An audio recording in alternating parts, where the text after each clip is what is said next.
Good morning, Raptor freaks. Alexios. I am here. It's a Tuesday morning. The Raptors beat the Miami Heat last night in Miami in the game two of the series with Miami. This weekend, we won the second one. Yes, I wanted to get at least one of these two, if not both of them. And we made sure we got the second one. It was a once again, like the first game of the season wasn't a pretty win. It was a little ugly, but they got the job done and they did it well. You see how bad Miami is just from what we saw last night. They're not a good team. They're going to struggle a lot this year. I really, really do believe that. And they're in trouble. They're in trouble in certain ways. They have some really crafty vets, but if they're blown out for games or having trouble just doing things, they're going to have trouble winning games. And their record being 1-3 right now reflects this. This is the thing. Miami has played their first four games at home. Every single one of these games that they played so far have been at home. They have not left. They didn't have to travel anywhere. And after four games, they're 1-3 after being at home for four games. Yeah. And it doesn't get any easier for the Heat. They go out west right now and they play Portland and then Golden State right in a row coming up in the next couple days and stuff like that. So yeah, yeah, very, very, very. If I was a Heat fan, I would be like, "Oh, we suck," because it is really like that. I mean, we did not play super well last night. There were some things we did really well in certain ways as a team, but there's still so much we can clean up. There's so much we could do better in certain ways and stuff like that. But let's talk about it. Let's have a reaction stream, y'all. Good morning, Raptor freaks. I'm so happy to see you guys here. Let me see what you guys are saying. We had a couple of early comments that have disappeared. One from Monique and Lolita talking about the great win last night. Yes, ladies, what a great win last night. So proud of Precious also. Very, very happy to see him get 22 rebounds last night. In fact, Precious is the number one star for last night once again. And it's not even because of his scoring. I mean, look, Precious was 5 for 12 from the field, 22 points. 22 rebounds, 2 assists, and 10 points, but a plus 10. But you cannot deny that Precious was a factor in this game last night because, listen, every single time he grabbed the defensive rebound last night, he was ending the possession for the Miami Heat. And I love that. That's why I love defensive rebounders. It's such an unsung hero kind of job on a basketball team. You want good defensive rebounders because they end the possession for the other team's offense. And if you don't get those defensive rebounds, well, that means somebody's getting offensive rebounds and they're getting second chances to score. So when Precious snatches up the ball off the board every single time on the defensive end, I'm like, yes, Precious, you go. You end that Miami Heat offensive possession. That there ain't no offensive rebound, and then they're kicking it back out to Tyler Hero or Max Strus or something like that. Yeah. So number one star, Precious. And it's not just the rebounding, too. He had that attack to the rim. It seems like every single game he's going to have one very aggressive go to the rim and throw it down on them. It's just like mandatory. You got to get that Precious drive to the basket and nasty dunk. And the other stuff is he has his little pick and pops here. Like, well, he'll dribble to the mid range and then stop and shoot. He was actually doing most of this stuff right next to the basket last night. A lot of little lay-ins, collecting himself and going back up with the jam, that lob pass that he caught in the air. He didn't try and force it and turn it over. He came down with the ball and collected himself and then came right back up and dunked it. That is all smart, good stuff because that could have been easily an easy bunny to be missing and stuff like that. So yeah, Precious is precious, Raymond. That is a very good statement for today. He is very precious on our team. And the things he's doing in the last couple games make me realize that he very much more and more is going to be a superstar in this league. That he has certain characteristics that kind of look like Giannis in some ways. Like when he gets in the open court and he's coming across half court and he's dribbling, the other team's going to be like, oh shit, because like he will come right at the rim. And that's very Giannis like. And I love that about Precious. I want him to be aggressive because his aggressiveness has very much helped us, especially with Scotty's absence in the game and a half that he hasn't been able to play. Precious's aggressiveness is kind of made up for some of Scotty's really good positive energy that he bounces around with on the court. Guardian Transit's here. Good morning, Guardian Transit. Very promising defensive effort last night. Let's keep that intensity up. Chewy did not shoot well, but was a beast on the boards. Trent struggled, but came through in crunch time. We only let Miami score 14 points in the last quarter last night. We very much did some plumbing work. We cut that water off on them a little bit. It was a very much, an unsung hero for last night. And I should probably make him one of the 3 stars is OG Anunoby. I could have easily made him one of the 3 stars, but I didn't. I decided that I wanted to go with 2 other guys with Precious. But OG was great. He only scored 6 points, but he was the highest plus minus on our team last night, and that's very much indicative of the physical, great defense that he was playing with last night. He really was guarding and switching from people like Bam and Jimmy and really nullifying them, like really, really cutting. He was cutting water off. He was very much being a plumber last night. And when they asked Nick after the game about OG's contribution to the game last night, he's saying he was huge for us. He did so much for us on the court and stuff like that. So all y'all OG haters out there still talking trash about him, I don't care if he scores. Let him do that. And I understand he looks clumsy. He looks awkward when he is moving towards the basket. Maybe some of you guys just want him to be a 3-point shooter and maybe just like stuff close to the basket, but not get the ball and actually drive to the basket because you think he turns the ball over. He just looks ugly. Let him do whatever he's going to do. Honestly, he's just a very awkward player. His body type and the way that he moves is awkward, but he's doing it in the way that he will get fouls and do different things. So I love what OG's doing. I tell you guys, the baseline is his defense and shutting water off and being a good plumber. Now, if he can fill up the basket on the other end sometimes too, that's great. But he is not mandatory for scoring for us. And y'all need to stop having this idea that if he doesn't score in a game, he didn't have a good game, because he had a very, very good game last night and he only scored 6 points. And that's the truth. Now let's talk about Gary. He's the other guy that's been maligned and really kind of slandered a lot lately. Well, I kind of said this yesterday or in the last couple of streams, what we should be thinking with Gary. And it exactly is what happened. In fact, let me read what Josh Lewenberg tweeted about Gary last night. This is very interesting stats. Gary Trent Jr. missed 7 of his first 8 3-point attempts last night, but then he hit 3 of 4 since, including the dagger at the very end of the game. That dagger was amazing. That shot was incredible, that corner shot. And that very much was the dagger that finished the game and made us win. And that's what I'm saying. We can have Gary miss all in the first half. We can have Gary miss in the third quarter. But if he's hitting all the shots in the fourth, taking us home to a win like he did last night, will you be upset? Maybe in some ways he's decoying them. Maybe he's like, oh, let me put up a brick real quick. And then maybe they won't guard me so close. And maybe he's playing possum. And then at the end of the game, he's like, oh, they gave me some room because I haven't been shooting very well. Well, I am shooting well. Bam. And I start hitting them and stuff like that. I'm so happy Gary got that dagger shot at the end, because that's such good faith with Raptors faithful, that they need to understand the value of this dude and that he is a streak shooter and that he will miss, but he will also make.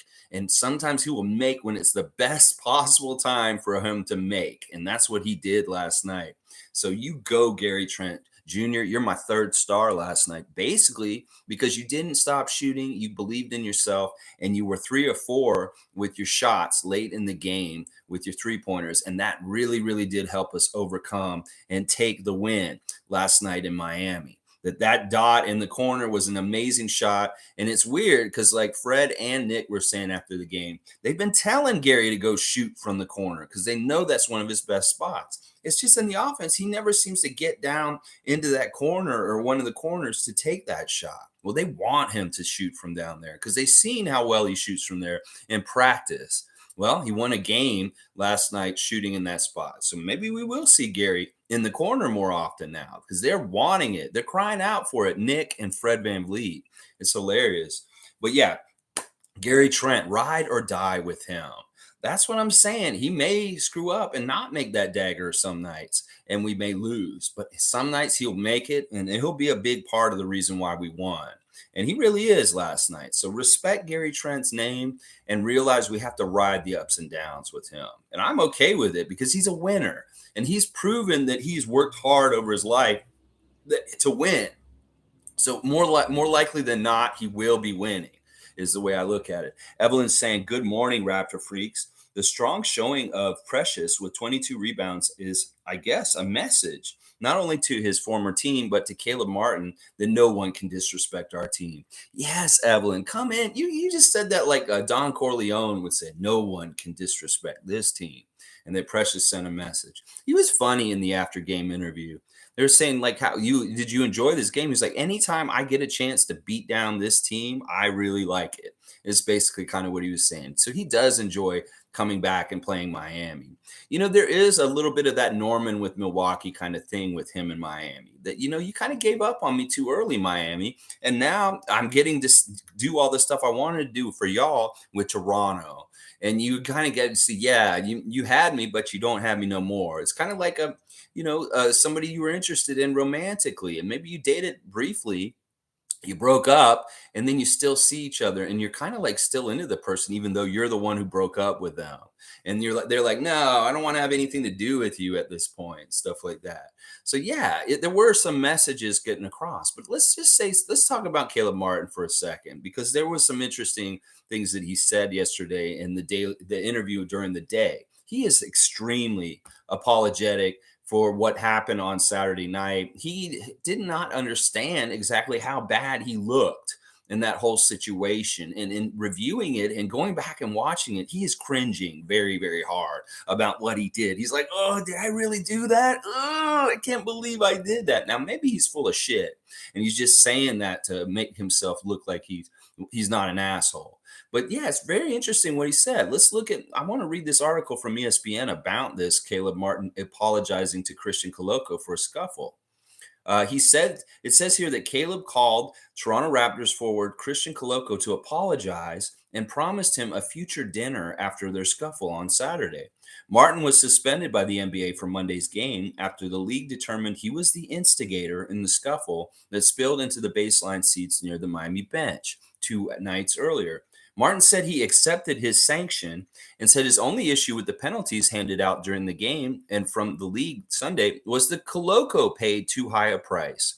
Caleb Martin said on Monday, I don't think that Christian should have gotten thrown out or ejected anyways. He did what he had to do. So he even said, he's like, I would do the same thing if I was Christian in his position in that situation. So he totally understands.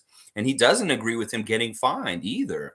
But he said that he'd like to take him out to dinner to try and make it up to him. He did seem quite remorseful. And one of the things he kept saying is he doesn't want to be known as this kind of player, that he is not this kind of guy. Well, you're acting like it, and you do kind of seem like it. And this may be lip service. This kind of is like your words don't match your actions kind of thing. So let's see going forward, if you are trying not to be like a goonish kind of player, how you behave in the future. Caleb Martin, stuff like that.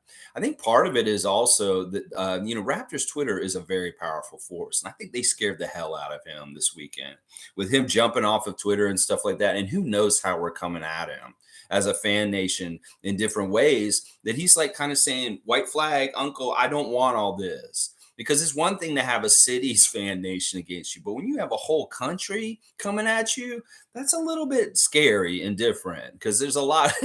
It's just different. Let's just put it that way.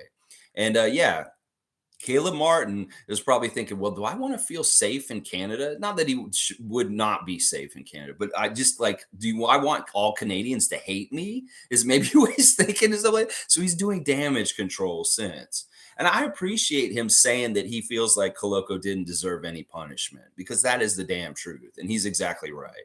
He didn't realize how much he was standing over him or how much he ran up on him like that. And he did admit that it was his elbow hitting him in the face that made him upset. That, Koloko's got such long limbs. He's going to brush up or hit people inadvertently with his elbows, or maybe with his arm or his hand or something like that, just because he's so freaking long.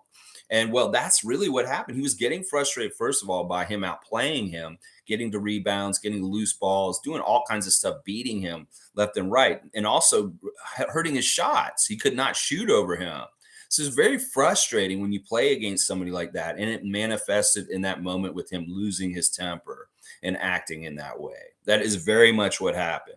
Koloko was just a hard puzzle to solve, and he got mad and he threw the Rubik's Cube against the wall. So that's basically what happened with Caleb Martin. I like that he is being, very apologetic, and he does seem like he does sincerely feel bad about this. I would like him to pay the fine for Christian Koloko. If you're that big of a man, you go ahead and pay that 15,000 for Koloko as a sign of good faith. But you say you're going to take him out to dinner. Maybe you can take him out to a $15,000 dinner. I don't know if that exists. Probably does, and stuff like that. But yeah, we didn't let them punk us. And it was very important that we won the game last night to just continue this good energy that we got. Because, like, Miami struggled in the second half of the first game, and they struggled pretty much all the way through this game also with their offense. The thing I was saying about look at how much points a team scores against the Raptors defense in each quarter. And you see that we had three really good quarters. And then the third quarter, they kind of got away from us and got 33 points. But otherwise, 23 points in the first, 20 points in the second, and 14 points in the fourth. When it really, really matters, that water is turned off. And they ain't going to do nothing. They get 14 points, and that's what happens. Raymond's saying Precious wanted to show the Heat that they're all small. All small.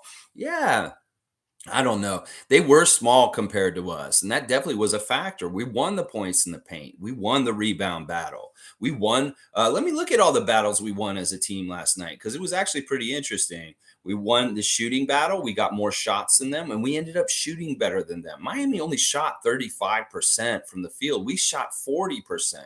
And that's not like really great shooting by us at all, but that's really bad shooting by them.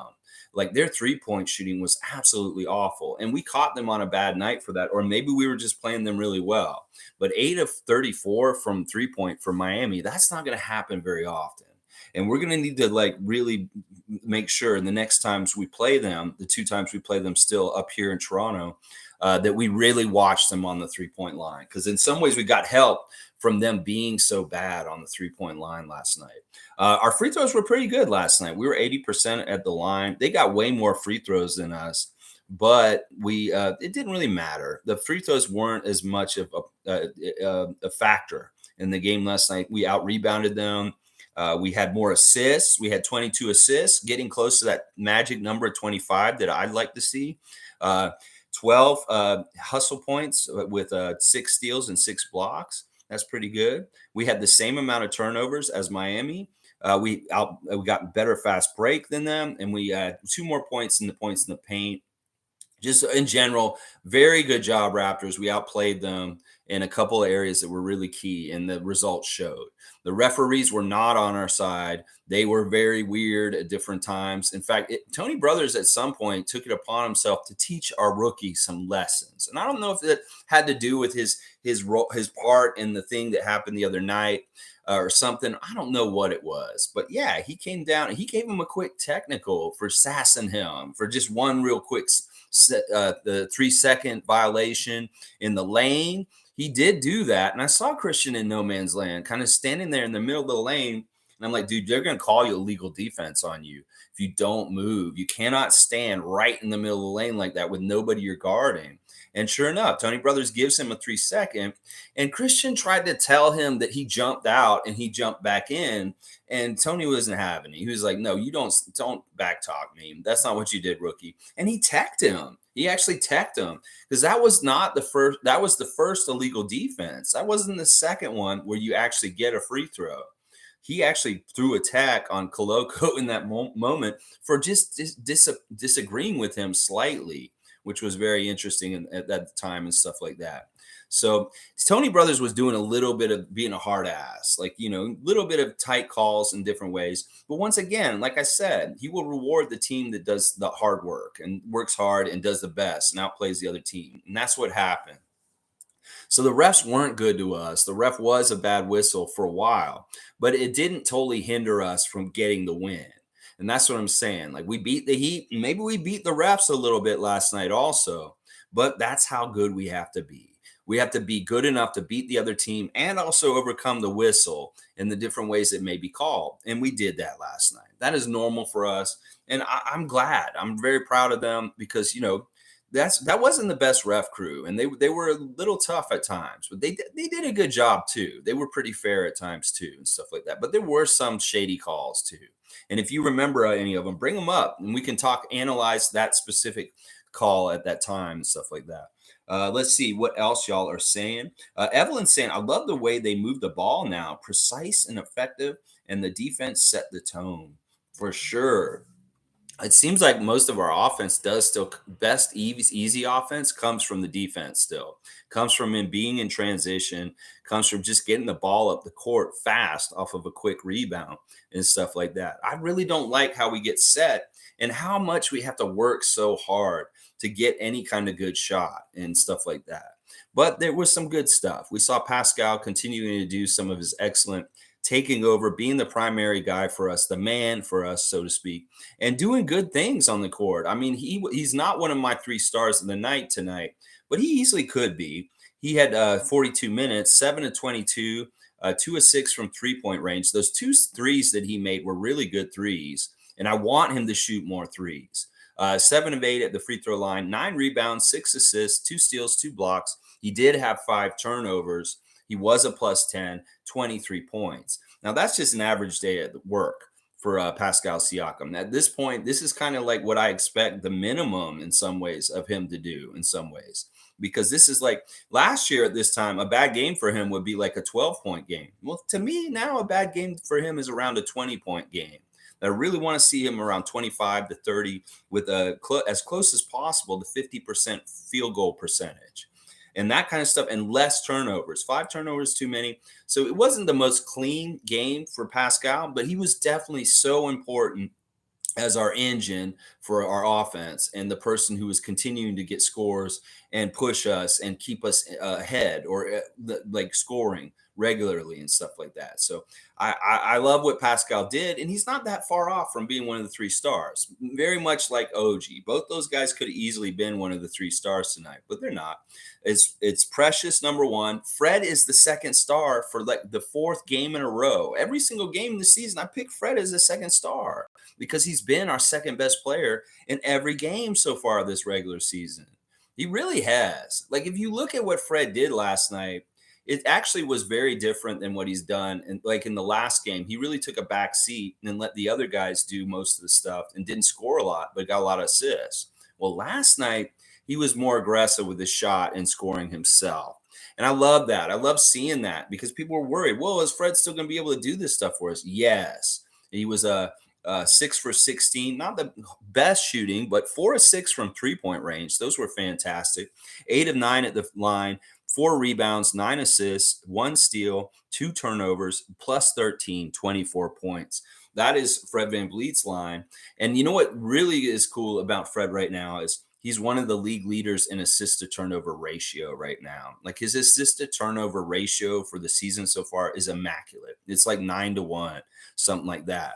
And that is really, really, really, really good. That is one of the most important stats as a point guard. So we heard you were a shooting guard, Fred, but it seems like you're still a point guard because you're leading our team in assists and you are distributing the ball and being the captain. So Fred, good job leading the team to a win last night. Really, really proud of you. Some key 3-pointers at key times. And just once again, like as much as they have Kyle Lowry, Jimmy Butler on the other side to help them with veteran leadership, to guiding them, to managing the game to win, we have Fred VanVleet and Pascal Siakam. And that they are really much the veteran counterbalance for managing the game and making sure the Raptors win when it matters at the end. And Fred, good job. Because like these guys are not like slouches, Jimmy and Kyle. They know how to win games, but Kyle was garbage last night. Honestly, I can look at Kyle's stat line, and you may think that Kyle was trying to help us win last night. He was 1 of 8, 1 for 6 from threes. 3 rebounds, 2 assists. He was exactly even, not on the plus minus, and he had 7 points. And that is a line where Miami fans get crazy and they start saying, get rid of Lowry. But yeah, he was fun though. He was goofing around. He was doing a couple things. He got a charge here and there, did his little stuff the way he does his things. We're used to this Kyle. We know this Kyle very well. We know him like this, where he has these games where he's just kind of like doesn't shoot well, but he's around doing intangibles, kind of leadership stuff. And I saw him play good at different times, but you look at his stat line this morning. Miami Heat fans are pissed at him. They're probably be like, yes, he sucks. Let's get rid of him and stuff like that. All right, let's see. Yeah, you got Raymond Jacobs. It's hilarious. They are small. Like when you want to play Max Struess at power forward or something like that, you're in trouble. And in fact, that was really bad for Struess, him starting in place of Caleb Martin. He was horrible in the starting lineup. He was 3 for 14. He missed all 8 of his 3-point attempts, 6 points, 6 rebounds, 2 assists, and just being a small little baby for them to bully. Put their lineup. They can't make a starting lineup that's not going to get bullied. They don't have the personnel in Miami this year. They need to either make a trade badly or something. I don't know what they're going to. I don't even want to brainstorm to help them figure it out. You go ahead and just be a team that can be bully balled, Miami, without having any big guys. Bam Adebayo is not enough. You're going to get bullied, and you will get bullied by us the next time we play you here in Toronto. Yeah, okay. Raymond's bringing up something that I do want to talk about today. Yes. So Amy Audibert left Toronto for the Heat. I hope the pay was better or something. Well, I think a couple of different things happened there, Raymond Jacob. Amy is Canadian. Amy is from Niagara Falls, and she was very overjoyed to work for the Toronto Raptors. But I'm going to tell you right now, her favorite team was never the Raptors. Yeah, I bet you didn't even think that. Her dream job was always to work for the Miami Heat. In fact, I saw overtures of it over the last couple years when she was covering the Raptors. She had a weird sweet spot for the Heat. Now, I knew she was a Miami Hurricane. That's one thing you got to understand. I'm a Florida State Seminole. Scotty's a Florida State Seminole. She's a Miami Hurricane. We don't like each other. And when I heard she was a Hurricane from her bio, I was like, I don't like her now. I have to not like her because that's the way it is. It's like Canadians and Leafs. It's like Florida Gators and Florida State Seminoles. We don't like the Hurricanes, Seminole Nation. And I don't trust people that went to the University of Miami. And I was exactly right. Well, she has ties to that area, obviously, because of her collegiate career with the Hurricanes. And that is why she's down there. It actually works really, really well because it is an upgrade for her job. She's basically gone down there and taken a Kate Burness kind of job where she's in the studio and she's doing like the pregame like she would do with Sam Mitchell and Leo Routen's Kate Burness. So she went from sideline reporter to in-studio host, and that is a upgrade. And plus, she got to be doing it partly for the weather. That's part of the reason why Kyle went down there. So, there's different things about it that make sense. She's a great fit for that market. Her personality and the way she presents is very much something that Miami fans will get into and like her for. She's going to be very endearing to them, and they're going to love her. She's going to be gangbusters. Now, she didn't have the best debut because they lost, but who cares?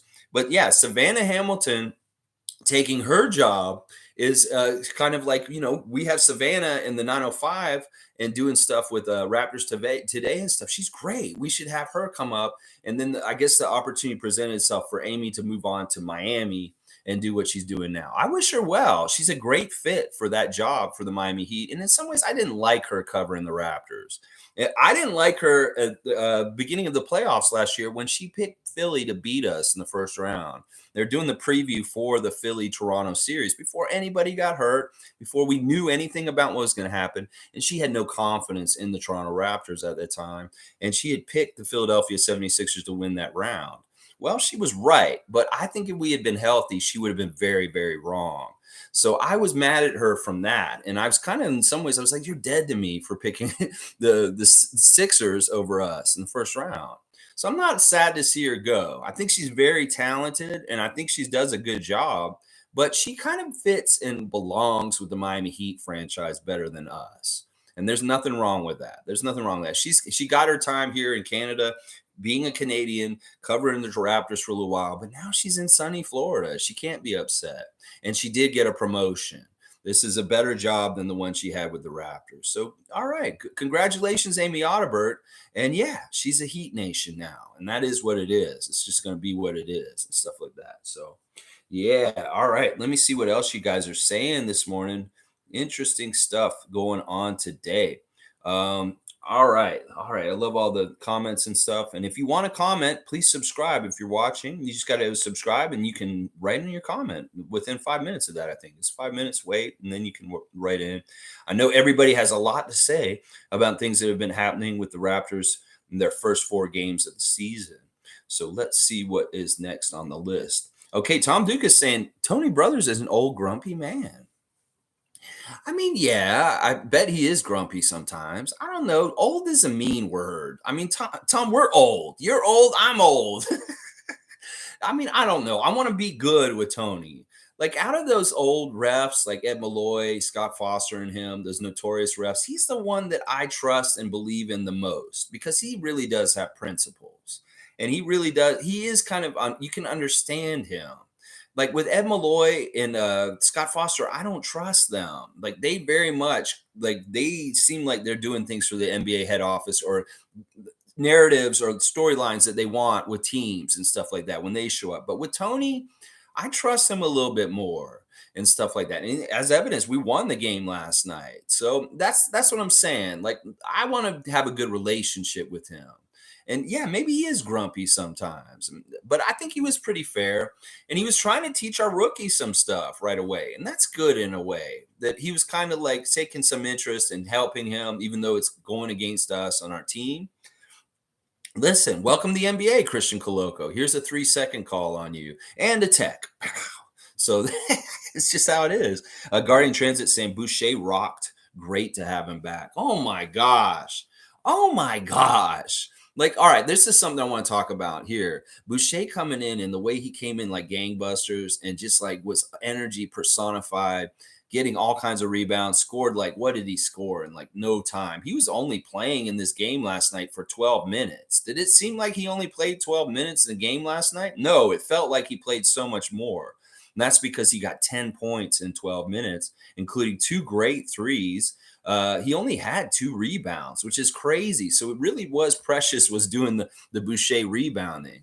But the thing about Boucher is hilarious is he said 2 things. In his interview yesterday before the game, he said, I've been sitting on the bench watching this team play, and I'm starting to see what we're missing, is what he said. He was watching the games, and he was like trying to figure out what are we missing that we need. And I'm going to add that when I get back and I'm able to play. I love that Chris was sitting there as a student of the game and learning and trying to get better and better. He's watching his teammates in the games before, and he's saying, well, how could I help in this situation? Well, he came out there and he did that kind of stuff in the game last night. Now, the thing I love about what Chris did last night is think about this. He had 12 minutes last night and he got 4 fouls like that.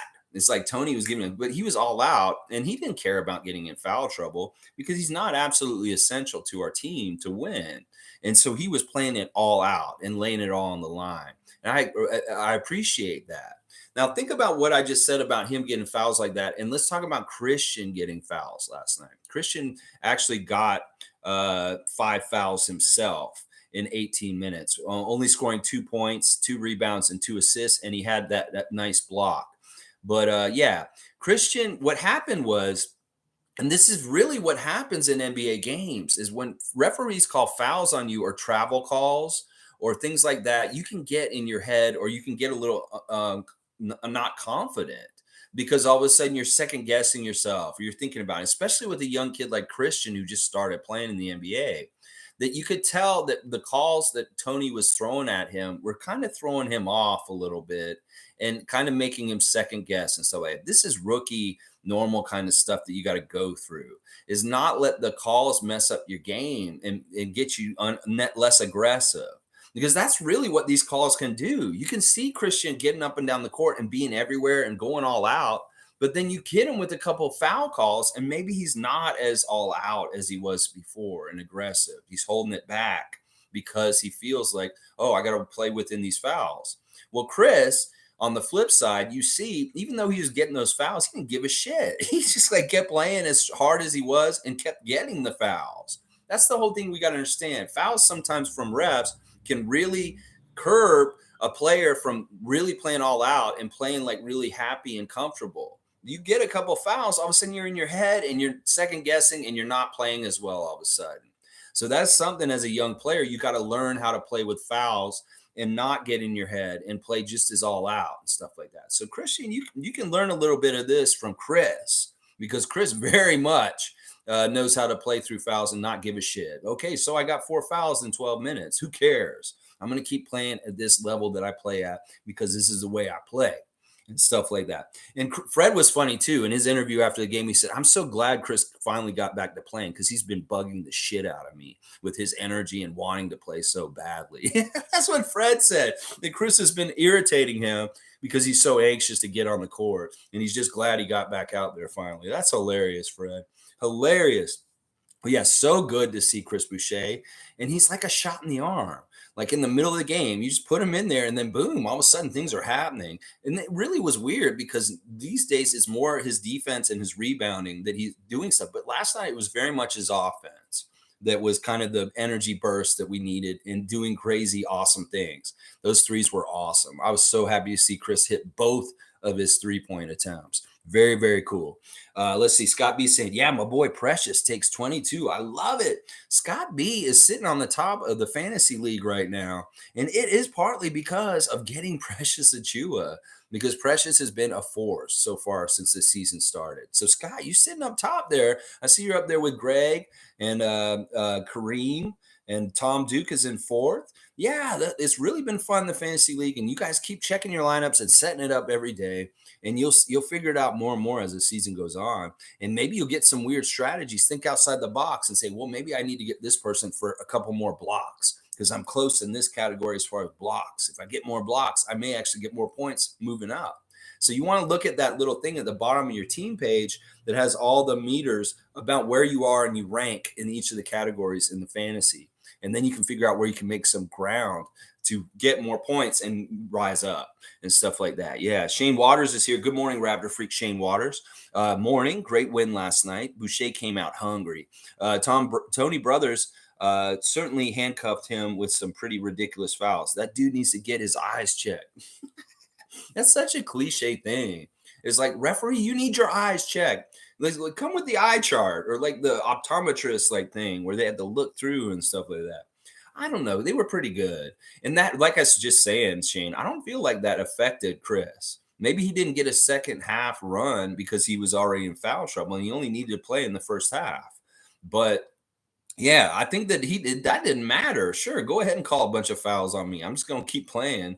And it's like, I got fouls to spend. I might as well use them, is that kind of thought and stuff like that. But yeah, it really is like you look at how a vet like Chris handles being in fouls or getting fouls a lot quickly. And then you look at how Christian changed as far as the way he played after he got a couple whistles called on him. He's got to learn how to be a great level of aggressiveness and not fouling too much, but not getting too sheepish, because he is in foul trouble also. It's a very fine balance. Randolph Phillips is here. Good morning. Blessings to the Raptor Freak family. Looking forward to another great show. Thank you, Randolph Phillips. We appreciate your patronage and being here every day and wishing us well and blessings. It's so nice and kind.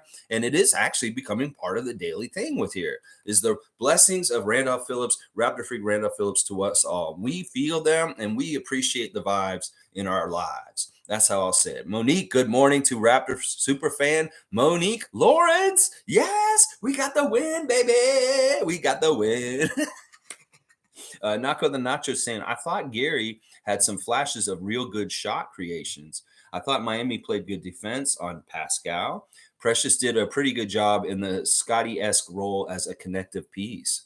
Yeah, Precious was talking about this last night in his interview about how he is the defensive anchor. And that, with OG out there, and things are a lot easier when it's a team up of him and OG being out there. That's very overpowering. And he can really play off of OG on the defensive end in ways where they can be absolutely stifling and stuff like that. So he said he characterized it as being easy, playing next to OG on defense and stuff like that. So you got to wonder, you can have offensive synergy on the one end of the court. It's easy to see because it's passing that leads to a shot.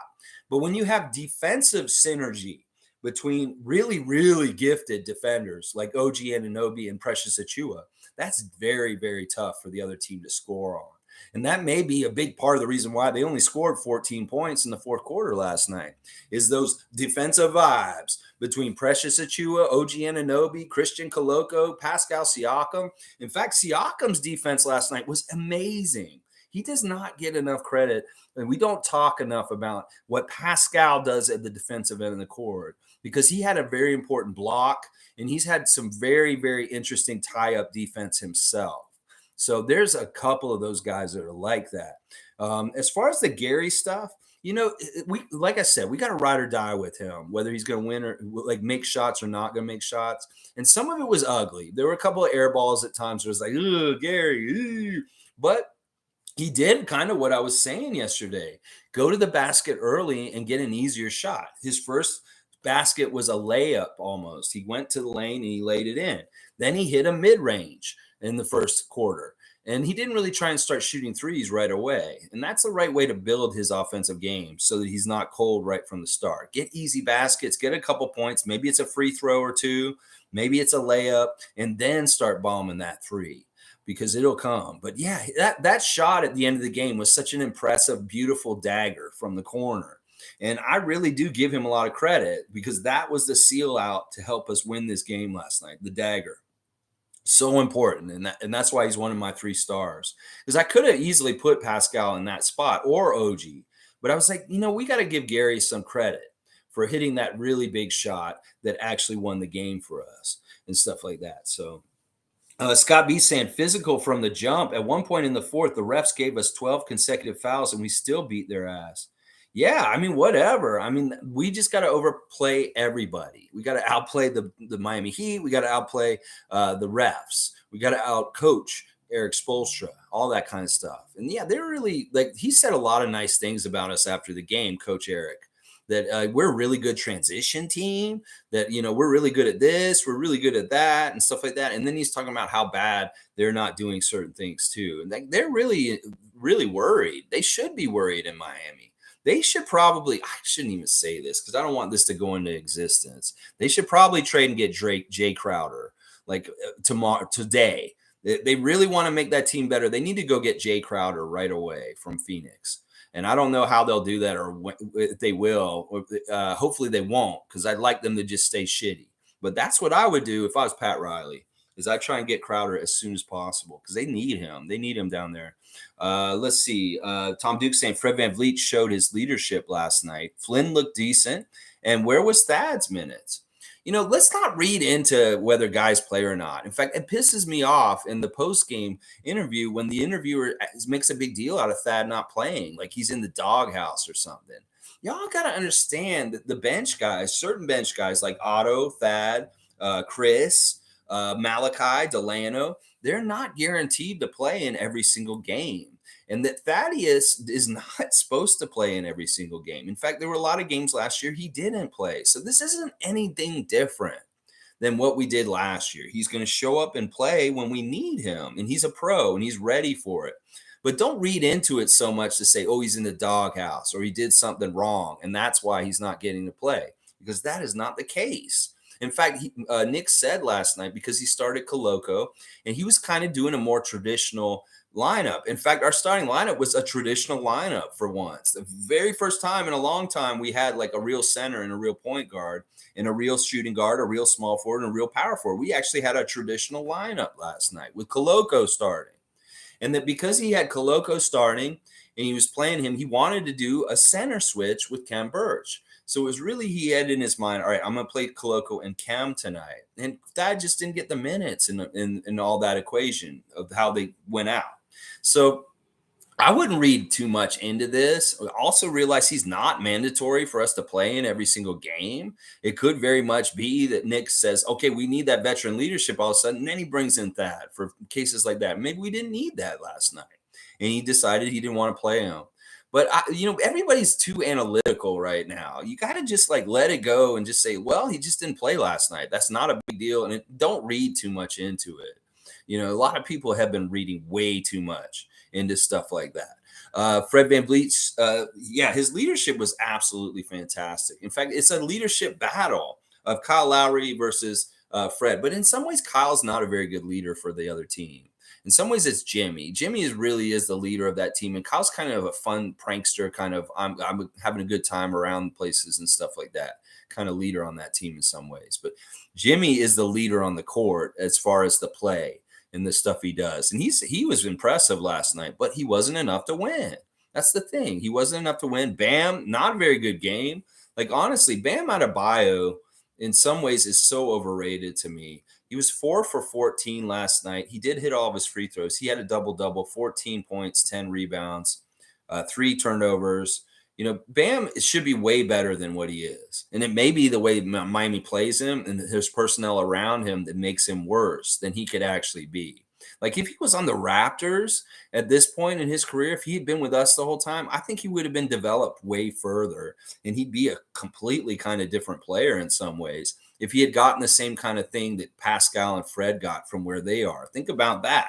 Like if Bam Adebayo had been a Raptor in his career, he may be a whole different person right now as far as a player and stuff like that. Way more respect and more polished. I don't know. I don't trust Miami's development system. In some ways, I don't know if they actually develop guys right. And Precious Achua is a great example of how they drop the ball with him and stuff like that. So you got to wonder if that's that way with Precious. Just think about what Bam might have been on a team like ours if he had been developed with us instead. So that's an interesting thought exercise and stuff like that. And I love Flynn getting in there and getting a continued run from the last game. And, he was only out there for 6 minutes. He hit only 1 3, but that was important. And that was good that he just gets a little spot duty and he does a little bit of stuff. It could expand, especially if he continues to show that he's very successful and steady as far as he's not going to make us look bad or fuck up. He should get more and more minutes here and there and stuff like that. So good job by Maliki Flynn. I'll call him Maliki now. Alex Derricks is saying 25. 25. Yeah, I like the number 25. That is Chris Boucher's number, and he is a fantastic energy player. We love you, Chris Boucher. Good to see you, Alex. I hope you join us more often, and thanks for the sub.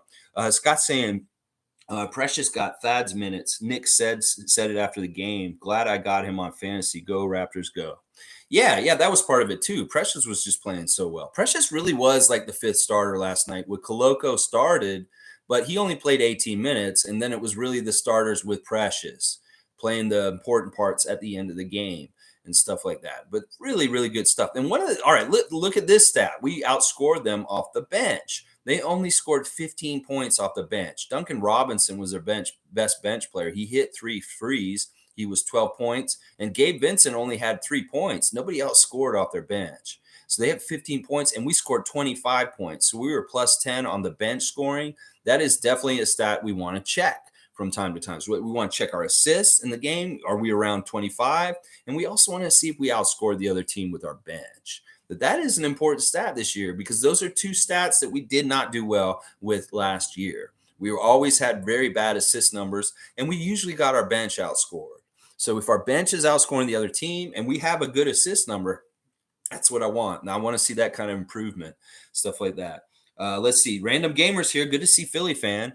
This Friday is going to be a show. Hopefully Scotty plays. Raptors playing some good ball right now. Well, tomorrow is going to be a show. We got 2 games with y'all. Don't get too ahead, Random Gamer. Y'all are coming up here to see us. It's like I'm the Rock right now. So just bring it. Yeah, tomorrow night, Air Canada Center, Scotiabank Arena. Philadelphia, Toronto, game 1, Friday night, game 2. That's right. Yeah, we just did this with Miami. Now let's go, Philly. Will you guys get both your games in Toronto out of the way, and let's see what happens. Y'all got to win finally, and you got something to feel good about. That's good. Because I'm going to say this right now, Random Gamer. Your team has looked a little bit like the Rockets, Harden's Rockets recently. I like that you're going through Harden more now. But it really is detriment to Embiid's great offensive progress last season. That in some ways, you guys are a better team with the Embiid way of last year than what you're trying to do with Harden right now. And that you guys are kind of, I don't know, this is bad. I feel like this is damaging to your franchise with Embiid, taking away from what he had built last year. because his numbers are not as good this year. And I don't think he's happy. There's something weird going on with him. I think he's just like the start you guys have started with has made him not really totally believe in y'all's team at this point. He's just kind of like, what the fuck? It's just one thing after another. We can't get anywhere here. Because I've heard different things and different grumblings that he's ready to leave Philadelphia at this point. And then Miami has their pocketbook, not Miami, New York has their pocketbook ready and open to try and bring him to New York Knicks. Ooh, I didn't think y'all were going to be a dumpster fire at the beginning of the season. I'm really shocked. I had a lot of faith in you. Maybe this is part of the reason why you are, is because the Raptor Freak believed in y'all. I don't know. Because I really do pick you guys to be the second best team in the East behind us.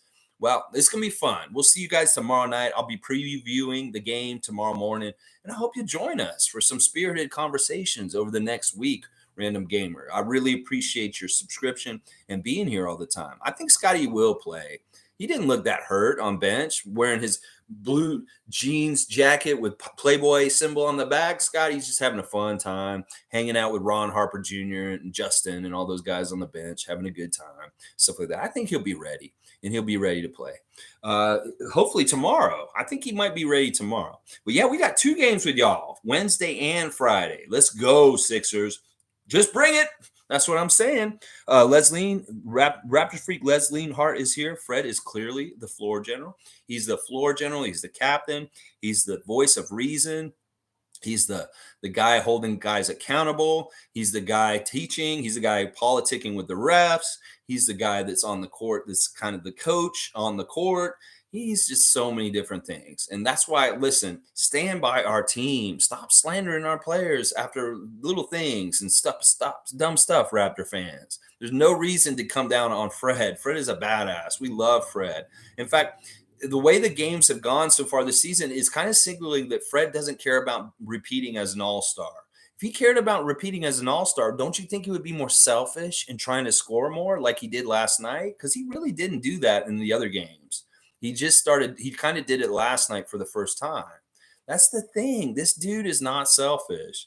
If he really cared about his own shit, he would be way more selfish on the court and trying to make sure that he's a 2-time all-star this year. I don't think he's going to be an all-star again this year.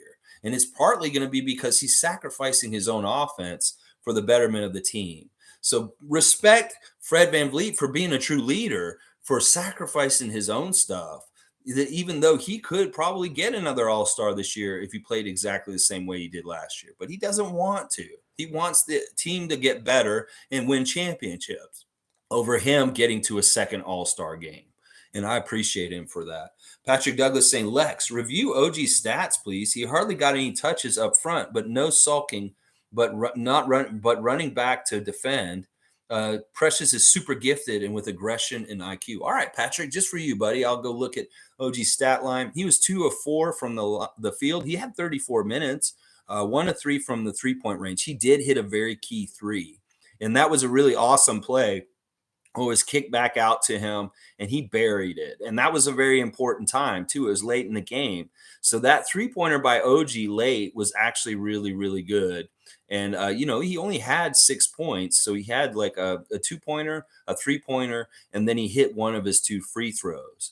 Now, that's not a lot of offense. People will say, oh, that's really bad. But he did have 7 rebounds, 2 steals, 1 block. He did have 3 turnovers and 5 fouls. But who cares about that stuff? He was also a plus 16, the highest plus on our team. And that's indicative of something, meaning that when he was on the court, we were winning. And that's important. And that's all the intangibles showing up in his plus minus, a plus 16. Now, that's what I'm going to say. OG is a defensive player. If he can do offensive stuff for us in the game, that's just gravy on top. That's just extra on top. Otherwise, if he's hitting an open 3 when we kick it out to him, and that like he did last night late in that one moment, there's not much to be upset about. It's just that, he's going to look ugly with some of his moves. He's going to look awkward. Maybe that's what makes people cringe. They're like, oh my gosh, he's just so plodding. He's such a plodder. He's like plodding around and stuff like that. It doesn't have to be pretty. And in some ways, the way OG plays on offense is very resembles our style of play as a team overall. We're very clumsy, clunky, plodding, and kind of awkward, but very bullish and strong and forceful also. And I love the OG bully ball. They can have that anytime. If that man has a little guard on him, he can just stand next to the basket. They'll lob it to him, and he should be able to lay it in or dunk it on them and stuff like that. But I love what OG's doing. He had that really, really good offensive game recently in Montreal, and we're all like, "Oh, OG, this is what he could do every night." Well, he doesn't have to do that every night, but it's nice to know that he can if we do need him to. But Pascal's much better for doing that every night. And when Pascal's not there, well, okay, OG will step up and try and do that stuff. So we really do, like, everybody's saying, when is OG going to break out? Well, he's already broken out, but it's on the defensive end. And that's the stuff that matters. He may never bust out on the offensive end and be a real 20-point scorer in his career. But that's okay. He's so, so good, even if he never does that and stuff like that. We can't expect everybody's goal to become like a 20 to 25-point scorer. There's just some players that their role in their career in the NBA is this box. This is their box. This dude is a very much a plus defender that can guard all 5 positions. And he has these skills as a pop 3, and he can do some low post bullying, but maybe he's not as good at slashing the basket and trying to get his shot off by himself in isolation, but he can do all this other stuff. So we just kind of got to go to his strengths. And we're still trying to figure out where his weaknesses are. And maybe some of this is weaknesses that he's trying to do right now. And maybe he does need to dial it back and not be dependent on to do any of those responsibilities as far as things that we have tried with him so far this season. And some fans are like, no, don't do that with OG. Don't give them the ball to try and go to the basket because he's just like looks so bad. But he doesn't. It's just he's clumsy looking.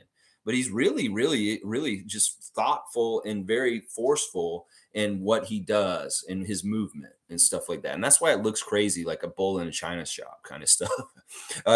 Shane Waters is saying OG just got to stand up more when he's driving, but his massive legs weigh him down, I guess. His massive legs. Maybe he forgot to take the leg weights off or something. I don't know. The dude is very strong and stuff like that. Just let OG be OG. OG's awesome. We know OG's personality is so fun and cool and crazy. His personality as a basketball player is just as fun and cool and crazy. And we should just let him be himself.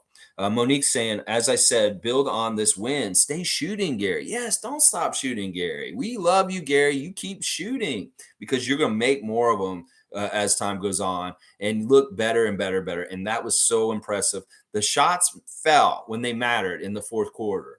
3 of 4 shooting from 3 after going 1 of 8 for the first part of the game. Yeah, he looked bad for a big chunk of the game, but who was there when it really mattered and helped us get to the promised land of that W last night? It was Gary Trent Jr. Yes, sir. Yes, sir, it was Gary. Nako saying Gary's dagger was the highlight of the game. It was such a pretty shot. And Spoelstra was very complimentary of it. It's like, that shot was so hard. I don't know how he made that, is what Spoelstra was saying. It's like, that was an incredibly hard shot. And he's really impressed that he made that shot. Like, he should not have made that shot. It was so hard. Nameless saying Achua, Gary, Siakam were OP last night. Yeah, Siakam was OP in some ways. Chewy on the glass, so OP. And then Gary, important shots. Evelyn's saying, not to mention Chris Boucher, though, played for a few minutes, but he showed he's back in the game. He definitely had an impact and was very quick with his scoring. I love how aggressive he was. And yeah, who cares if he gets fouls? Tony Brothers, go ahead and give me another foul. I don't care. I'll play for 12 minutes. I'll get 10 points, and I won't play for the rest of the night and sit on the bench with 4 fouls. Who cares? It's not a big deal. He's a role player off the bench, and he did exactly what his role was for the time that he was allotted, and really, really productive. Isaac Campbell saying Raptors bench mob for the win. Boucher, Precious with Otto coming in soon. Exactly what the starters need. Best first 3 players off the bench in the NBA. Yeah, I mean, if Koloko's actually a bench player, I would like to think about the first starting 5 that comes off our real bench. Precious, Chris, Koloko, Delano, Otto Porter Jr. That's a pretty impressive 5. They can do a lot of different things and very versatile with different roles and stuff like that. It's really, really cool. Let's see. G saying, anyone hating on OG does not understand defensive value. Yes. Thank you, G. Yes. And that's what you should say to anybody who does hate is like, look, do you understand defense in the NBA? Do you understand what he's doing? Do you understand that the Miami Heat only scored 14 points in the fourth quarter last night? And that is part of the reason why we won. And that OG Anunoby was like as much as Fred's the captain of the team and the voice and the thing, OG's like the leader of the defense. He's kind of the captain of our defense in some ways. We could even say that OG Anunoby, defensive captain of the Raptors, because that is very much true in some ways. Although Precious is looking more and more like he wants to be the defensive captain. Alex is saying at Nameless, what game were you watching where Pascal was OP last night? He was OP in some plays down the court, but yeah, he missed a lot of shots. He did have a lot of turnovers last night. But you know what? He's OP in that this is the way he's OP. He's able to go and beat people isolation moves at any given time. Now he's not always successful, but for the most part, he can go and get his own shot, and he's really hard to guard. So I agree with Nameless that he is overpowering, even though his stats don't really show it from last night. He is definitely one of the most like capable players in a game when he shows up at the court. It doesn't matter who he's playing against. Like we saw against Kevin and Kyrie, he outplayed them in the first half against Brooklyn. He's outplayed Jimmy at different times during this series with Miami recently and stuff like that. So, that it's that kind of thing. It's like it's relative. Like some courts trips down the court, he's not the most polished or look good. And he's a little bit more like struggling Pascal from a couple years ago that we were like, Pascal. But no, but more often than not, the trip down the court, something good is happening off of Pascal, whether it's he's passing it or he's making the shot, stuff like that. So Nameless saying, oh my God, huge impact from Boucher and the chemical. The chemical, that's a new nickname for Kem Birch, the chemical. The chemical tree. The chemical tree. Don't touch the chemical tree. You might get poisoned. Yeah, Kem didn't play a lot last night. He only had 7 minutes, 1 of 2, 2 rebounds, 2 points, +4 for the game. So I can't really talk about Kem that much, but he was definitely doing, once again, intangible defensive kind of stuff like OG that just doesn't get any respect or notice. That he was actually very much guarding the perimeter, or like not the perimeter, the next to the basket, and Miami couldn't score anything when near the basket when Kem's out there. If you notice, you pay really close attention. They're not scoring anything close to the basket when Kem is there because he's bothering everything they're doing and being physical presence and stuff like that. Go back and watch the game and watch Kem's minutes and see how they didn't score anything near the basket while he was in the game. You'll see what I'm saying. Scott B saying our strength as a team is that no one ever knows who is going to step up. It could be anyone at any time, and that is why Raptors are so dangerous. Yeah, and that talent is varied. Like we say over and over again, that Brooklyn Nets have their eggs in one basket. They know it's Kevin or Kyrie usually. I don't think it'll ever be Ben. Trust me. But yeah, pretty much those are the dudes you got to key on because that's where it's coming. On our team, yeah, sure, you can really like get ready for Pascal because he's going to get used. And maybe you worry about Fred and you make up game plans. But how the fuck do you make up a game plan for Fred, Pascal, Gary, OG, Precious, all the different people that we can be throwing in at different times and coming at you with? It's really, really hard. And Scott B's exactly right. I said it last year. We're like that shark under the water. They don't know what direction we're going to come at them in the boat. That we'll just come up out of the water all of a sudden and chomp. And they're done. And they don't know who the person will do it is. It could be Chris Boucher. It could be Koloko. It could be Wancho. Who knows? It could be all kinds of different people that come in and just step it up all of a sudden. Monique saying, we're all thinking of you, Blake Murphy. Did you read a story? Chris didn't miss a beat.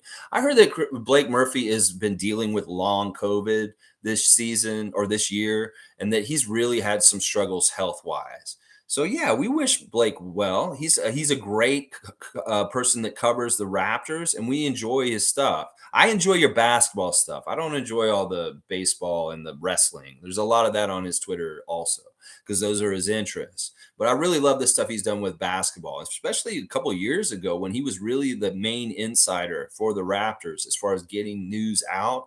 I really depended on Blake Murphy. So I do want him to get better and feel better and get hopefully get this long COVID past you and get back out there on the court and be able to do things that you like to do physically, Blake. because I know you feel like you're out of shape right now. And I understand. I had COVID too, and I had a little bit of a long COVID earlier this season or this year too. And I understand kind of what you've been going through a little bit. And it sucks. But yeah, get better at Blake Murphy. And Chris didn't miss a beat, Monique. No, he did not. Chris was awesome. G saying Precious basically saying he loves beating the Heat. Laugh out loud. Yeah, he did say that. He's like, of course, he wants to beat the team that gave up on him and traded him away. And yeah, he was very smiley about it. Precious in some ways is a gangster. He's like this smiley, happy-go-lucky gangster, but he's don't fuck with him. Okay, Tyler Hero, don't do any of this like stuff like this because yeah, you see you woke him up and now he's just like doing all kinds of crazy stuff against your team. I love Precious so much. In fact, he's really rising up the ranks of my favorite Raptors like rankings. That this dude is I really like as much as we think Scotty's going to be so amazing and incredible. I think Precious is just as much for sure. MK saying one of our tenants as a Raptor Freak called OG doesn't shoot to miss. That's just how it is. Nick Nurse don't coach to lose. Masai Ujiri doesn't draft to bust. You know, we can put this on everything. It's like I don't stream to get disconnected. I don't know. Kilimanjaro's here. Good to see Kilimanjaro. Have you noticed one bad habit Christian has? He has a habit of trying to bat the ball back to his teammates on rebounds when he could grab it. Okay, I think that it's good though, because like keeping the ball alive is really smart. And sometimes you may not be able to get both hands on the ball, and that's part of the reason why. It could be that he has such long arms that the guy who's with him battling him, the Heat player or whoever, is tied his one arm up, and he can only get one hand up, and he has to tip it. And that may be part of the reason why sometimes I'm sure, like fundamentally, all basketball players know is two hands and bring it down. That's the way you do it. If you don't go up with two hands, you try and rebound with one hand, that's easy to steal. And you really have to bring it down and hold it strong because somebody will try and hit it up. Like Fred VanVleet, he'll come up and just boom, try and get the rebound as you're coming down with it and take it from you. So, it is really good to secure the ball correctly if you can with two hands. But if you can't, the tip is really effective, especially if you know kind of where they are. So I disagree with this. I think the tipping the ball is actually really good. And he would grab it with two hands if he could in those situations.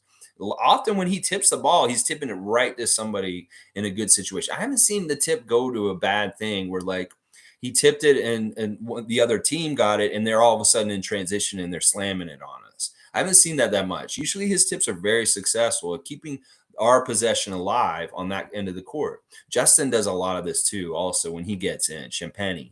He is all about tip, tip, tip, tip, tip, tip, tip.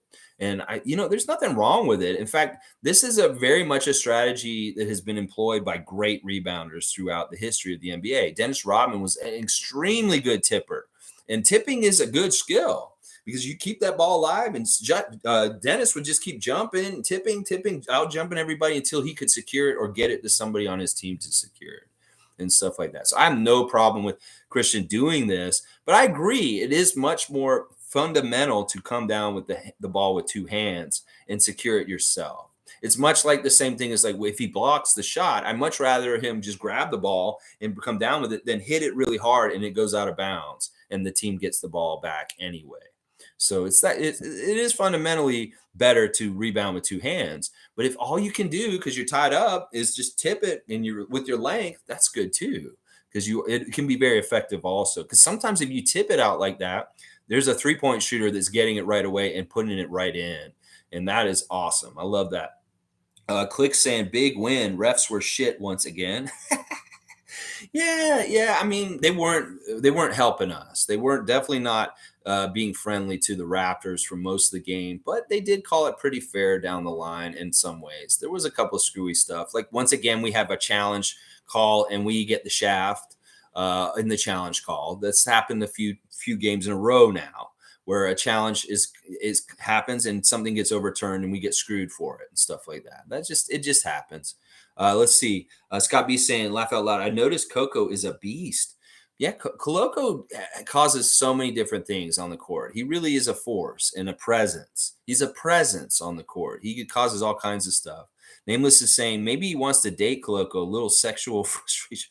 No, I think it really was like there's a couple of clips of when Koloko was battling with Martin through the game already. And you could see where he would be getting frustrated with Koloko because he just didn't know how to deal with his length. There was a one point where Martin had the ball in the corner. He was trying to shoot a three, and Koloko wasn't really near him. And then he made the ground up and he actually deflected his shot. And he was pissed about that. And then there was a lot of rebounding battles that they were doing between each other. And Koloko was just beating him to the ball over and over again, like getting rebounds over him. And that very last play was a similar play like that. He got the rebound from behind him. And that usually, if you have the position, you're close to the basket, you're supposed to get the rebound. Well, he out rebounded him from being behind him. And that's just frustrating. That was it. He was like, and he also said when he came and got the rebound over him, he kind of brushed him with his elbow in his face. And that was what really made him mad, is that he felt like he got hit in the face by his elbow a little bit. And that's kind of what pissed him off. That was the final straw where he lost his temper and stuff like that. I don't think it has anything to do with a sexual frustration. I really don't. Alex is saying that Kilimanjaro has been getting boxed out, which means he doesn't have his feet set to grab a rebound. Be happy he can get an offensive tip in his fourth game. I know, seriously. Seriously, it is really good. We got to realize also he's young and he hasn't filled out with strength, and that he's a little bit of a beanpole right now. And in some ways, the best way people can out rebound him or keep him off the boards is by really physically and pushing him out with their bulk and stuff like that. So in some ways, he's kind of rebounding like this, or he's rebounding like this because he's reaching around. He's kind of stretching as like Plastic Man around defensive rebounders to try and get offensive rebounds. And he's doing okay. He's actually getting his hand on a lot of balls on the offensive end and getting tips and stuff like that. So yeah, I'm actually really happy with Koloko's rebounding acumen already, and just how quick he recovers and how much he can cover ground so quickly with that height and length. It's just so impressive. He's going to be such a good NBA player. Let's see. Martin can stick that phony apology up his box. I was reading his body language. I watched the interview, so I saw him saying it. He means it. He's embarrassed by himself. And I can totally understand why he would be, because it is embarrassing and stuff like that. Maybe he is lying about not trying to be a goon, and that's not what he's all about. And he's trying to, maybe get some Canadian fans off his back on social media. But I think he really did realize how bad he looked in that situation, and how Koloko really didn't do anything to him wrong. And he feels bad about that. He also, this is a weird thing. Caleb didn't realize Koloko was a rookie. And this is a compliment in a way. The way he was out playing him and stuff like that. He's like, he said in the interview, it's like, I didn't even realize he was a rookie. He just started his career right now. I feel so bad in that way. So there's a lot of misunderstanding there and stuff like that. Caleb Martin is an idiot, sure. But I do think he actually is feeling bad about it. But I don't think that he's going to change his behavior. I think he's still going to do goonish shit in this league. But we'll see if he's a liar or not about that. Maybe he will change. And all of a sudden he's not like that. But in some ways, his game is predicated on him being a physical goon, because he just doesn't have the talent or skills to be like another kind of player. That he has to have a little bit of that physical goonish edge to be an effective NBA player. So it's like he's kind of lying. He's going to be like that still. Watch. Raymond Jacobs saying, off topic, Lex, how did Tory win again by a landslide? Well, this is similar to what happened this summer with the provincial elections with Doug Ford. Not enough people showed up. There was 30% turnout last night. That's horrible. That's horrible. Nobody voted. And also, nobody really knew who the candidates were. The only person they knew is John Tory, who's on TV, and it's a familiar name. So people that just went and voted, they may look at the ballot and say, this is the only person I know. So they put him in. We are doomed. We get what we get is what we get. We want 8 more years. We had 8 years of this already. We see where we're at. This is an unlivable city. This is the worst city in the world to live in economically. We have a housing bubble that's about to burst because it's just so inflated and messed up. We've not done well in the 8 years of John Tory. Well, we're getting 4 more years of him. It sucks. It sucks so bad. I didn't want to really talk about this too much, Raymond, but there's my 2 cents on it. Not enough of us showed up. Enough of us knew who the candidates were to otherwise vote for, and familiarity wins in some ways. And that's part of how they rig it, is that, they had this during Diwali yesterday. This is a holiday and people are busy and they're doing other things.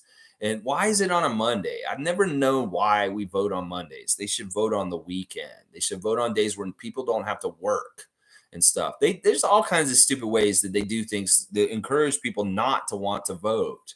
And that is part of the problem with the whole thing. And that's why I was saying what I was saying yesterday. It is what it is, Raymond Jacob.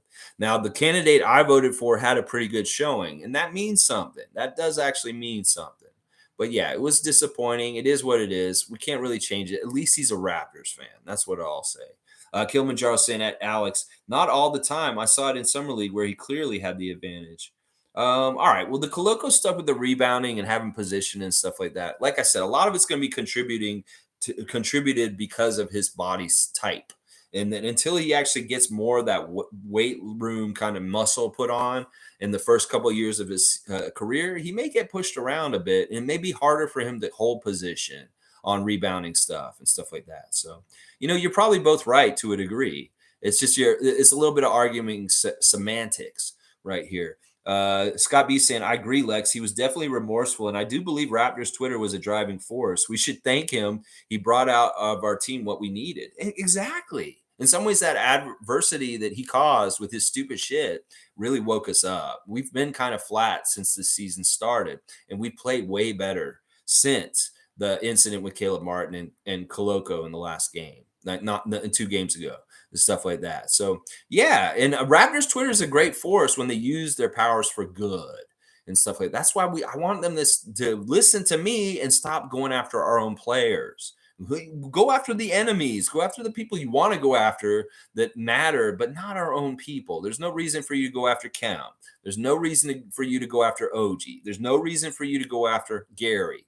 I'm just sick of it. Y'all stop doing this. Stop going after Fred. Stop going after Pascal. Some of y'all hate certain players. I get it. You just don't like certain players. You don't like OG for some reason. Well, just keep it to yourself, because all of us OG stands are going to fight you in the social media places with our comments if you do come at him, because we can give you all kinds of good evidence for why OG Anunoby is a great Raptor, for why Gary Trent Jr. is a great Raptor. Kem Birch is essential and great for our team also. And I'm just sick of hearing it from y'all. And all y'all trade machine people, they're always putting out trades and saying you want Gary and OG traded for this or that. You shut up too. You're not Bobby Webster, so stop acting like it. You want to have your own little Fisher Price, Bobby Webster GM play set? You can go play in the corner like a kid. You go ahead. You go play with that Fisher Price. I'm a GM of the NBA, and I can trade OG because I don't like the way he's so clumsy. Whatever. You fucking go do that in your fantasy league. You have a fantasy team in Yahoo like we have? You go ahead and play GM there. But you ain't doing it in real life. You're writing fan fiction when you write all your trade ideas. Oh, we should trade him for Shea Gilgeous Alexander tomorrow. Okay, realistic. It's not going to fucking happen. So quit writing your fan fiction. Like I said, it's like writing an orgy scene with the friends at Central Perk. You're just writing like fan fiction. How people write like, oh, Star Trek. The Star Trek went to the planet and they found some hot women and Captain Kirk kissed them and stuff. You're just writing fan fiction when you write your trade machine, stupid shit like that. So cut it out. Cut it out. Yeah. MK is just saying P, and I know what he means. MK means just Pascal, and I love it. Just put P right there, and I'll know what you mean. It means P means spicy P, and that's Pascal Siakam. Yes. Respect to Pascal Siakam. I love it, MK. All right, Blackhawk saying Ruth Chris is pretty expensive and the steaks taste good, but I'm sure Caleb can find other expensive restaurants on his NBA salary. Yeah, isn't there a restaurant in New York or something, or maybe even here in Toronto that has like gold leaf or like gold steak where they have real gold on there and it's like a $10,000 like steak? Yeah, get Christian a $10,000 steak, Caleb. I think that may go real well towards things. Just pay his fine. How about that? You really want to make things right, pay his fine for him. Cut him a check for $15,000 today if you want to really be remorseful and show that you did him wrong, because he got done wrong after you did him wrong by the league office, and you admit that he got done wrong. So why don't you make it right and cut him a check for $15K real fast? Because that's just a young rookie. You know how it was when you're around like his point in the NBA career, how you're getting your legs under you and this kind of stuff. So yeah, think about him from that perspective and be kind and do the right thing. If I hear in the news that you paid his fine, I'll be like, Caleb Martin is a good dude because he's making things right. That's what I'll say. Nameless is saying the refs tried to give that game away. They tried so hard to give it to Miami. They did. They wanted to, but Miami was not capable. Miami was inept. Miami was not good enough to get the help from the refs and follow through. That's part of it too. It's like they can help these teams, but if there's such garbage and such dumpster fires and they're just not clicking or playing well, there's only so much help the refs can give them to try and help them to win. And that's what I'm saying. That's why we need to be very impressed with our team. Because this is the thing. We can be so good on defense. The refs can be helping Miami Heat, and they still can't win the game because our defense is just that good. I love it so much. I love it so much. Alex is saying at Kilimanjaro, you also have to realize that jumping for rebounds while fighting for it can cause an injury. One rebound is not worth a sprained ankle or worse. Like I said, this is semantics, and there may be different incidents or trips down the court that you guys are thinking about in your head. There may be times where, yes, Koloko's very much tied up and held down, and he can only get one hand up and he's tipping. That's what we're trying to say. And there may be times where he is free, but he didn't jump. I don't know. You guys could both be right. And it's really not worth arguing, honestly. You guys are both good. I'm glad you're all both here and stuff like that. It's just maybe you guys seeing different things and different perspectives, and you could be both correct. I am a big believer in the tip. I think the tip is fantastic. It counts as a rebound. If you tip the ball and you hit it out like that, that's just like advance. It's kind of like you're getting the rebound and getting an assist in the same motion. So that's kind of why I like it. This expedites things. You hit that ball out, and all of a sudden, if Fred catches it and he hits it at three, that's an assist and a rebound in one motion. It's actually very like uh, just smart. It's efficient. Let's put it that way. All right, let's see. Alex is saying Scotty already had three ankle injuries since last playoffs, plus one in the offseason. Scotty's ankles are not that big of a deal. I'm going to tell you that right now. That injury that he had from Joel Embiid stepping on his ankle was one of the worst ankle injuries you can get. But you look and see how quickly he got better and stuff like that. He told us in the Twitch himself. He said it felt like he ripped his ankle off. Shane Waters asked him that question himself. He said, Scotty, how did it feel when Joel stepped on your ankle? He said, it felt like he ripped my ankle off, is how bad it hurt. And he was in so much pain for a couple days after that. And he still managed to come back and play in that series. And he probably shouldn't have, because in some ways he wasn't fully healed. He was still very much in pain in the last few games of that series where he did make a return. So we got to understand he's very young and he does heal very quick. And I don't think he's going to have issues with his ankles overall. I think that this is just something where he's kind of learning new offensive moves that he can put on the court. And that's really why he got hurt on Saturday, is he stepped wrong on his foot. It wasn't even any contact with Tyler Hero or anything that did it. He stepped on his foot wrong, and he was kind of extending his legs like wide to really stride closer. And that he just stepped funny on his foot. And I don't think he's that hurt, honestly. I really don't think he's that hurt right now. In fact, I expect him to play tomorrow night. He should be back tomorrow. If he's not back tomorrow, the latest he'll be back is Friday. He's going to be back playing very quickly. Nameless is saying it was an 8-on-5 all game long, totally one-sided. I won't say that completely. They did kind of help us at times. We did get our share of calls at different times. It's just in the beginning, they were very much calling in the favor of Miami. In the middle there, they kind of evened it out, and it was fine. By the end, all that matters is the outcome. And in some ways, Tony Brothers was very fair to us last night. He didn't totally try and stop us from winning. He actually was like, we got there and we made it happen. So Monique saying that interview with Savanna was great. Precious's answers were perfect. Miami crying right now. I mean, they're 1-3. This is not the kind of start they wanted to have. This is not what they want. And it's really that they have a bad roster construction. Their roster is not good. And that is really what's going to affect them for this whole year until they get some changes with their roster. Fun guy saying Tony is a bum because Koloko did step out and back in. It could be that he stepped out and back in, but he had a player in front of him and he didn't see him do it. That could very well be right. But also he was lurking, and I caught him on it too myself. I said, Christian, you're in no man's land. This is bad. You're going to get it. And then boom, he did get that call. And I also called that take foul on Chris. When Chris grabbed that guy's shoulder, I was like, oh crap, Chris got our first take foul of the season. And sure enough, they called the take foul on Chris because he just kind of grabbed the shoulder, and it's really to impede the break from going really all out.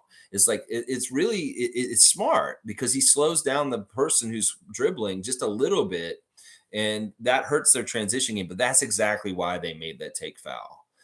And we got our first one last night. Chris Boucher grabbing the shoulder, stuff like that. So Blackhawks saying Koloko actually did jump out of the paint and back in, but it was at the same time Pascal jumped out. So I believe Tony had a case of mistaken identity.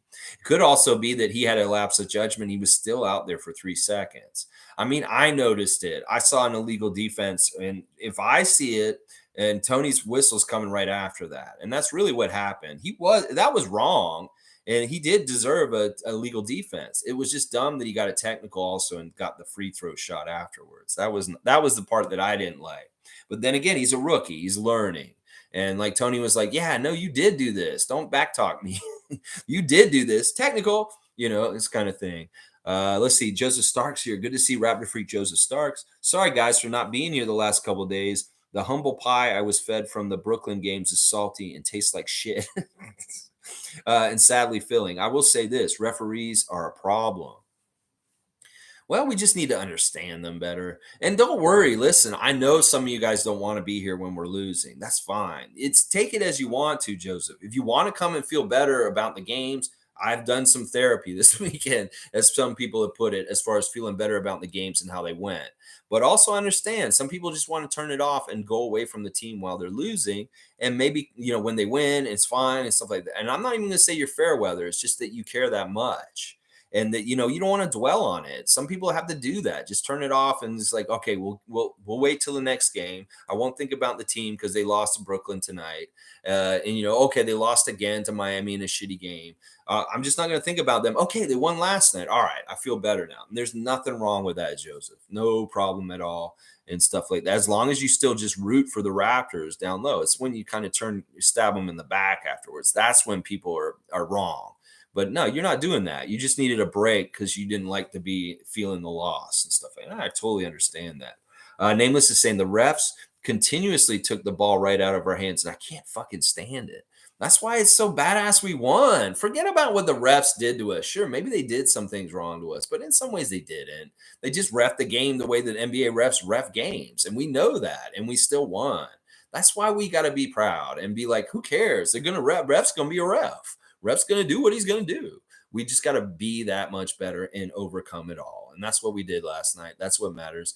Seymour saying, that boy, Precious, is for real. Yeah, isn't he? He's like in the open court. He's a joy. Like when you see Precious coming down the court with his dribble, you're like, oh yeah, we're gonna see something here. Because more often than not, he will find that little lane to go right to the basket, and then all of a sudden he's jamming on somebody. It's crazy, man. Precious is so cool. 22 rebounds. You go, Precious. That was badass. Like it was so cool that he got all those rebounds. I really love that kind of stuff. Cool Cat saying, good morning, Raptor Free Crew. What a win. At least we got it for Scotty. I hope his ankles get healthy. That's the third time. I'm getting worried. Need to look at his style of sneakers. That is actually an interesting point because this is something that happened with Vince Carter. We learned that he was originally a Puma person with his shoe company. He was wearing Puma. And he would play in the Pumas and he was twisting his ankle too much. So he switched to Nike after that. That is very much something maybe Scotty needs to look into. What are you wearing for your shoes right now, Scotty? And maybe you can get something that's more protective of your ankles in the future. Like I said, guys, let's not even talk this into existence. There is no problem with Scotty hurting his ankles over and over again. He's fine.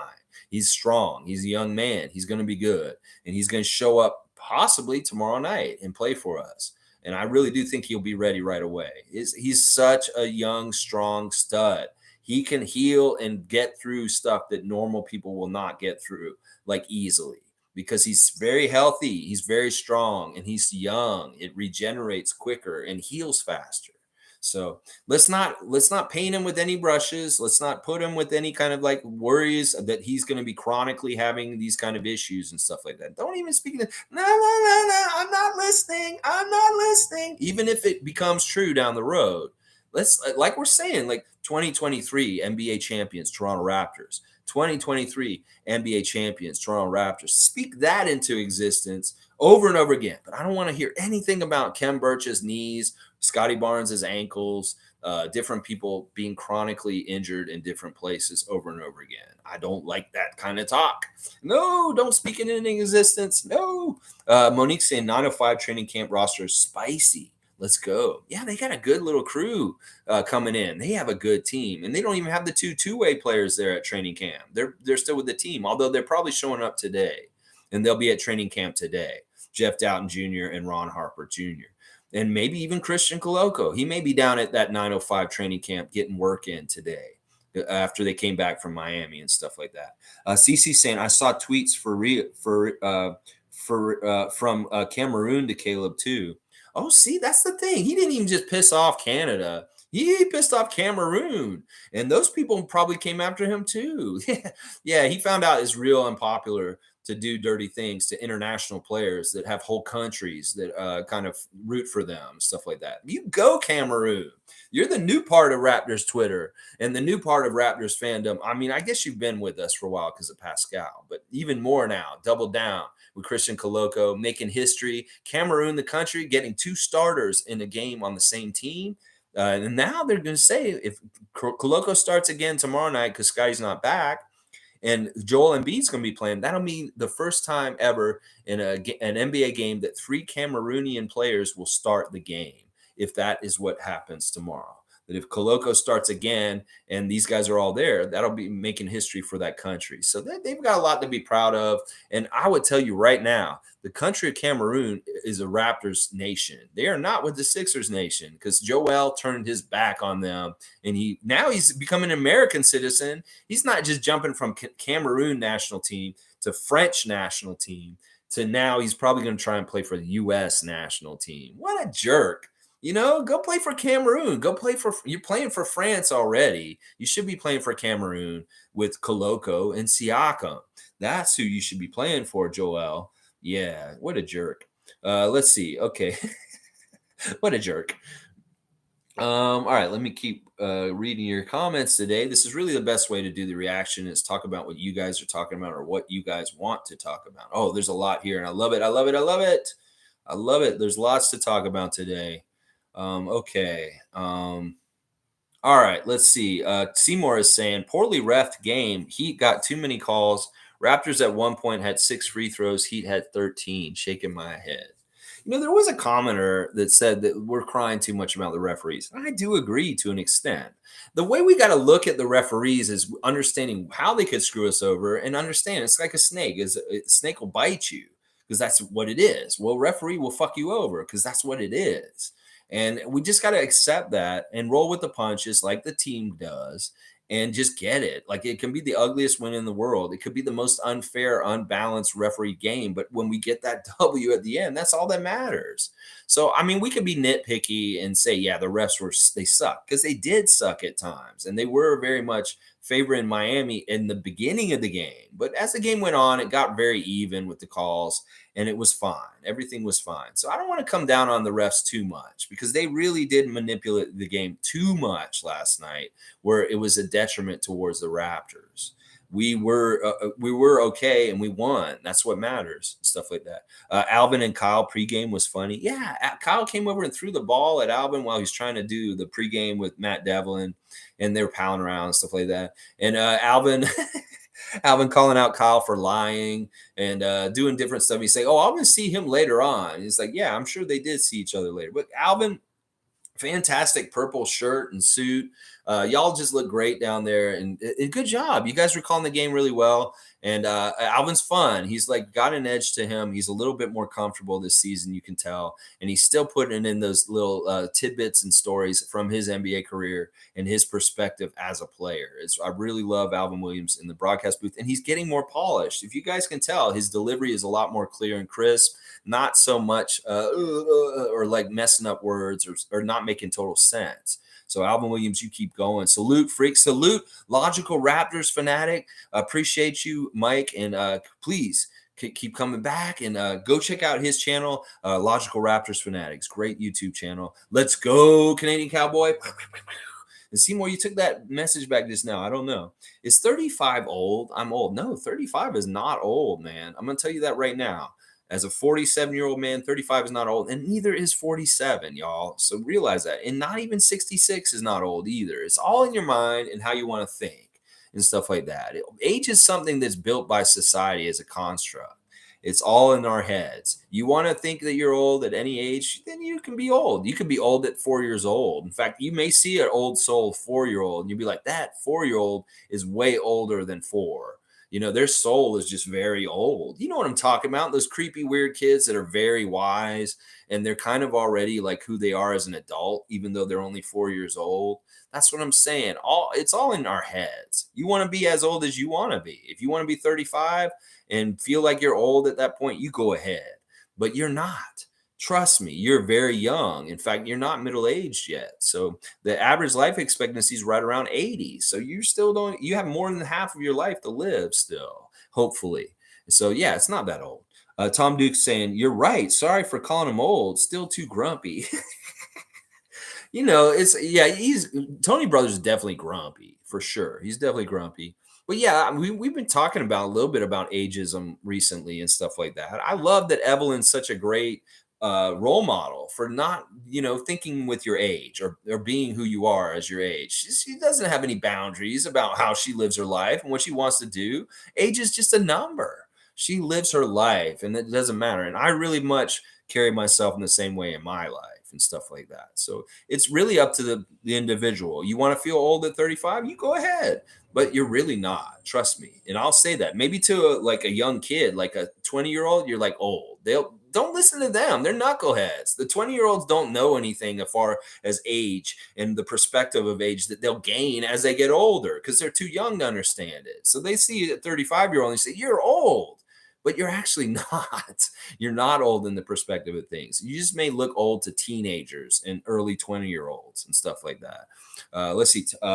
Patrick Douglas saying Sam Mitchell got to go next. His win record for Raptors when commenting is negative. I have to give Sam Mitchell a little credit. He was really funny before the game on Saturday. I do get what you're saying, Patrick, because he is usually negative. He'll usually say stuff like he'll pick the Raptors aren't going to make the playoffs at the beginning of the year all the time in the last 10 years. And I'll be like, you fucking idiot. You cover us. We're good. Come on now. Well, what he did on Saturday that I love is he was very much pushing the Raptors to win the game. He's like, I believe in them. They're going to win. They're just going to be so good and stuff like that. And I had not heard Sam Mitchell be so pro Raptors like he was on Saturday in the pregame before our game. And we didn't win, obviously, but he really was saying it's a slam dunk. The Raptors are going to win tonight. I really believe it. And I was like, yes, Sam Mitchell, you're actually making me like you because you're actually talking us up and being positive about the Raptors for once. Because he really has been like the negative, like realist and like saying like, well, the Raptors can't do this and they can't do that. Stop telling us what we can't do and start telling us what we can do is what I've been telling Sam Mitchell for years. And he was doing that on Saturday. And I kind of give him points for that. But you know what? Yeah, he's weird. We can't link our record to the announcers in the studio, especially when I think they were up in Toronto. I don't even know if they were down in Miami, stuff like that. That's hilarious, though. Yeah, we all have our favorites and our people we're not too thrilled about as far as with broadcast teams and stuff like. Some people do not like Jack. Some people do not like Leo. Some people do not like Alvin. Some people do not like Sam Mitchell. It's all different people. All right, we got a new name here, Captain Save Bro. What's good, Raptors Nation? Thank you, Captain Save a Bro. Thanks for the subscription. We're here every morning, 9:30 a.m. Eastern Time. Please join us over and over again. Let's see what Cap's saying. I honestly feel like when we play top teams like Boston or Miami or a team with a superstar, the refs always heavily favor the other team and officiate in a way that puts our best guys in foul trouble. You think that Siakam can become our free throw merchant when the ref's going to consistently respect Siakam's game and give him the benefit of the doubt? These are fantastic observations and questions, Captain, and I really appreciate you being here this morning. I would love to have a free throw merchant, as people were calling it last night on Twitter, and you said just now. I'd love to have that, like somebody like Joel Embiid that gets the line over and over again because the refs are always giving them gimmies and stuff like that. I think the closest thing to that we'll get developed is I don't think it will be Pascal because they have not shown him any respect over his career, even at this point. Maybe he will get a little bit more, but I think our best hope for this kind of a player on our roster is either Scotty or Precious. In fact, the way Precious has been getting to the line in the last couple of games kind of shows that he could be that dude. He's so aggressive getting in there, and he's getting like double digit free throw attempts in some of these games. Like last night, he didn't get double digit free throw attempts. He only took one free throw. But in the other game against Miami, he took like 13 free throws. So who knows? Who knows? It really is a case by case basis on a night to night basis with the factors of what you just said the referee crew, who they are specifically, and then who's our opponent. Is it Jason Tatum and Jaylen Brown? Is it Kyrie and Kevin? Is it Jimmy Butler and Kyle? Stuff like that. That really will factor it. And you're exactly right. Those superstar golden boys on other teams are going to get calls that Pascal actually should get also. And think about if he had that much help, like Tatum gets with getting to the free throw line, how much his scoring average would go up in some ways. It's a way, in some ways, that they manipulate Pascal and hold him back by not giving him the extra point with the and one that he cries out so loudly for. It is true and it is messed up. And it's funny what Pascal said the other day about Koloko getting rookie calls. And he's like, oh, he's getting called like a rookie in the game. And Pascal's saying, why am I still getting rookie calls at this point? Because he really does feel he doesn't get any favor. And for being an all NBA, an all-star, a most improved player, an NBA champion, let's just go over the resume for Pascal and how much he should be getting the treatment that Jason Tatum, James Harden get and stuff like that. So I completely agree with you as far as like we don't get those calls and other teams do. And this is a problem, but we overcome it like we did last night. And maybe Scotty and Precious will be these free throw merchants that we're talking about right now. I think Precious is looking more like it right now, but Scotty could easily get more respect with his low post moves and get and ones all the time because they are going to foul him and he will make them too because he's so strong. So yeah, it could be Scotty or Precious is what we're saying here. Marie is here. Good to see Marie Joe D. The refs are clearly biased. It's frustrating. They're trying real hard not to be and to not make it look like it, but they are biased in certain specific calls. You can see that. Well, that favors Miami for sure when they overturn a challenge or something like that. So we can see examples, but hopefully there are times where they're feeling like that too. Heat Nation's like, man, they really helped the Raptors on that call.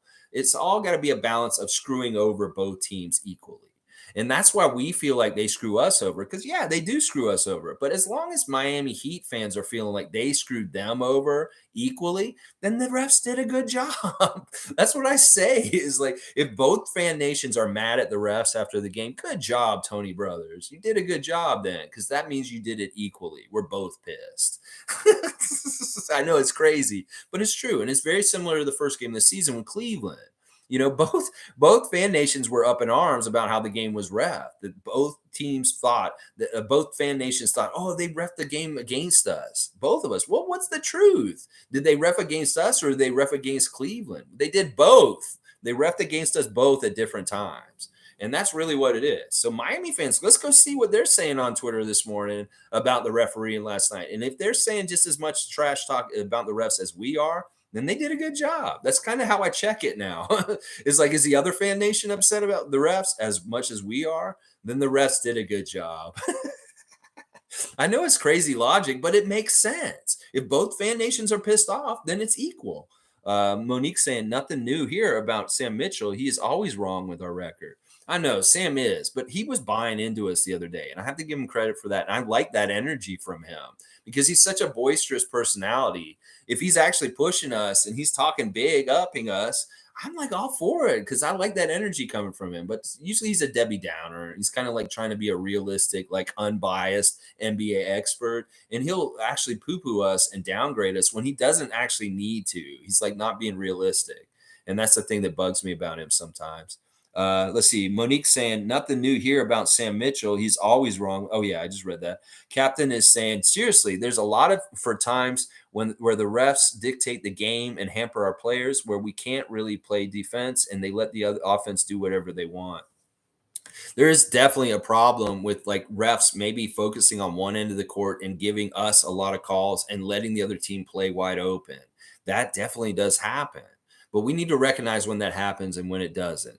And sure, maybe they were trying to handcuff Christian Koloko a little bit with ref lessons for a rookie last night. Tony Brothers specifically saying, "I'm going to teach you some lessons, rookie. This is the NBA, and you need to listen to me, and I'm in charge." And there was a little bit of that going on last night. But as long as they're calling it consistently on both ends of the court, it's what I like. But I don't like it when what you're describing happens, where they call us real tight at one end, and then they don't call anything on the other end against the other team.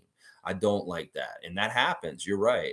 Summer's saying, I think the favorite moment in last night's game for me is Pascal's last shot. It was like MJ-esque with that right side fadeaway jumper. Yes, that was a very key bucket, a clutch bucket late that was very helpful and stuff like that. They really did execute really, really well down at the end of the game. That Fred, Gary, and Pascal in particular hit some very important shots that put us ahead and put us to the win and stuff like that. And I love how you described that, Summer, because it is true. It was very MJ-esque. And it really is him taking time and measuring his shot and just doing it effectively and efficiently. And it was so good. It's like right through the basket from the baseline to the side. Very, very good. Marie Joe is saying OG's defense was fire. And I completely agree with that. And that's a real Raptor freak that can tell OG played a really good game last night, even though he only got 6 points. Logical saying, not gonna lie, Fred VanVleet turned up offensively to keep us attached to 500.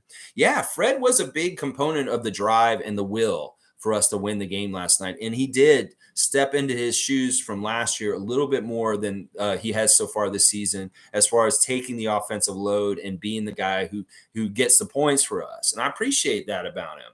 That's what I'm saying, y'all. We got to understand Fred is a saint in some ways. He'll take that back seat and allow for our youngsters to grow. But when we're in trouble, he will step up and try and help us in all the ways that he can. And that's what's showing in the early season so far. So I love what Fred's doing. And thank you, Mike, for that comment. Click saying, Thad was talking to Gary on the bench when he was ice cold. Must have gave him some confidence or something. He shot 3 of 4 from free in the fourth. Yeah, I saw that too. When Gary came out of the game and he had not been shooting well, he had actually missed a shot and kind of messed up. Thaddeus took him to this, like he took him and said, "Listen, don't keep shooting. We believe in you." He gave him some confidence. He told him that we have your back and we believe in you, Gary. And you could tell that's exactly what he was saying. And that's the kind of veteran kind of stuff that we love from people like Thad and Otto and other people on the team. And that may have been a contributor to Gary shooting better as the game went on.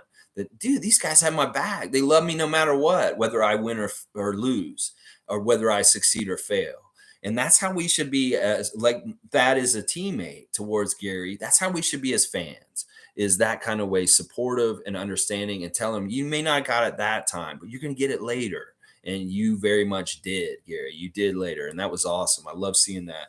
Thank you, Thad Young, for being a great leader. You may not have played in the game last night, but you showed leadership and encouragement towards Gary Trent Jr. that may have been a factor and stuff like that. Captain's saying, I think Gary needs to give up some of his shots when they aren't falling for better shots, because it seems like when he isn't hitting, he just starts chucking anything at the rim with a hope.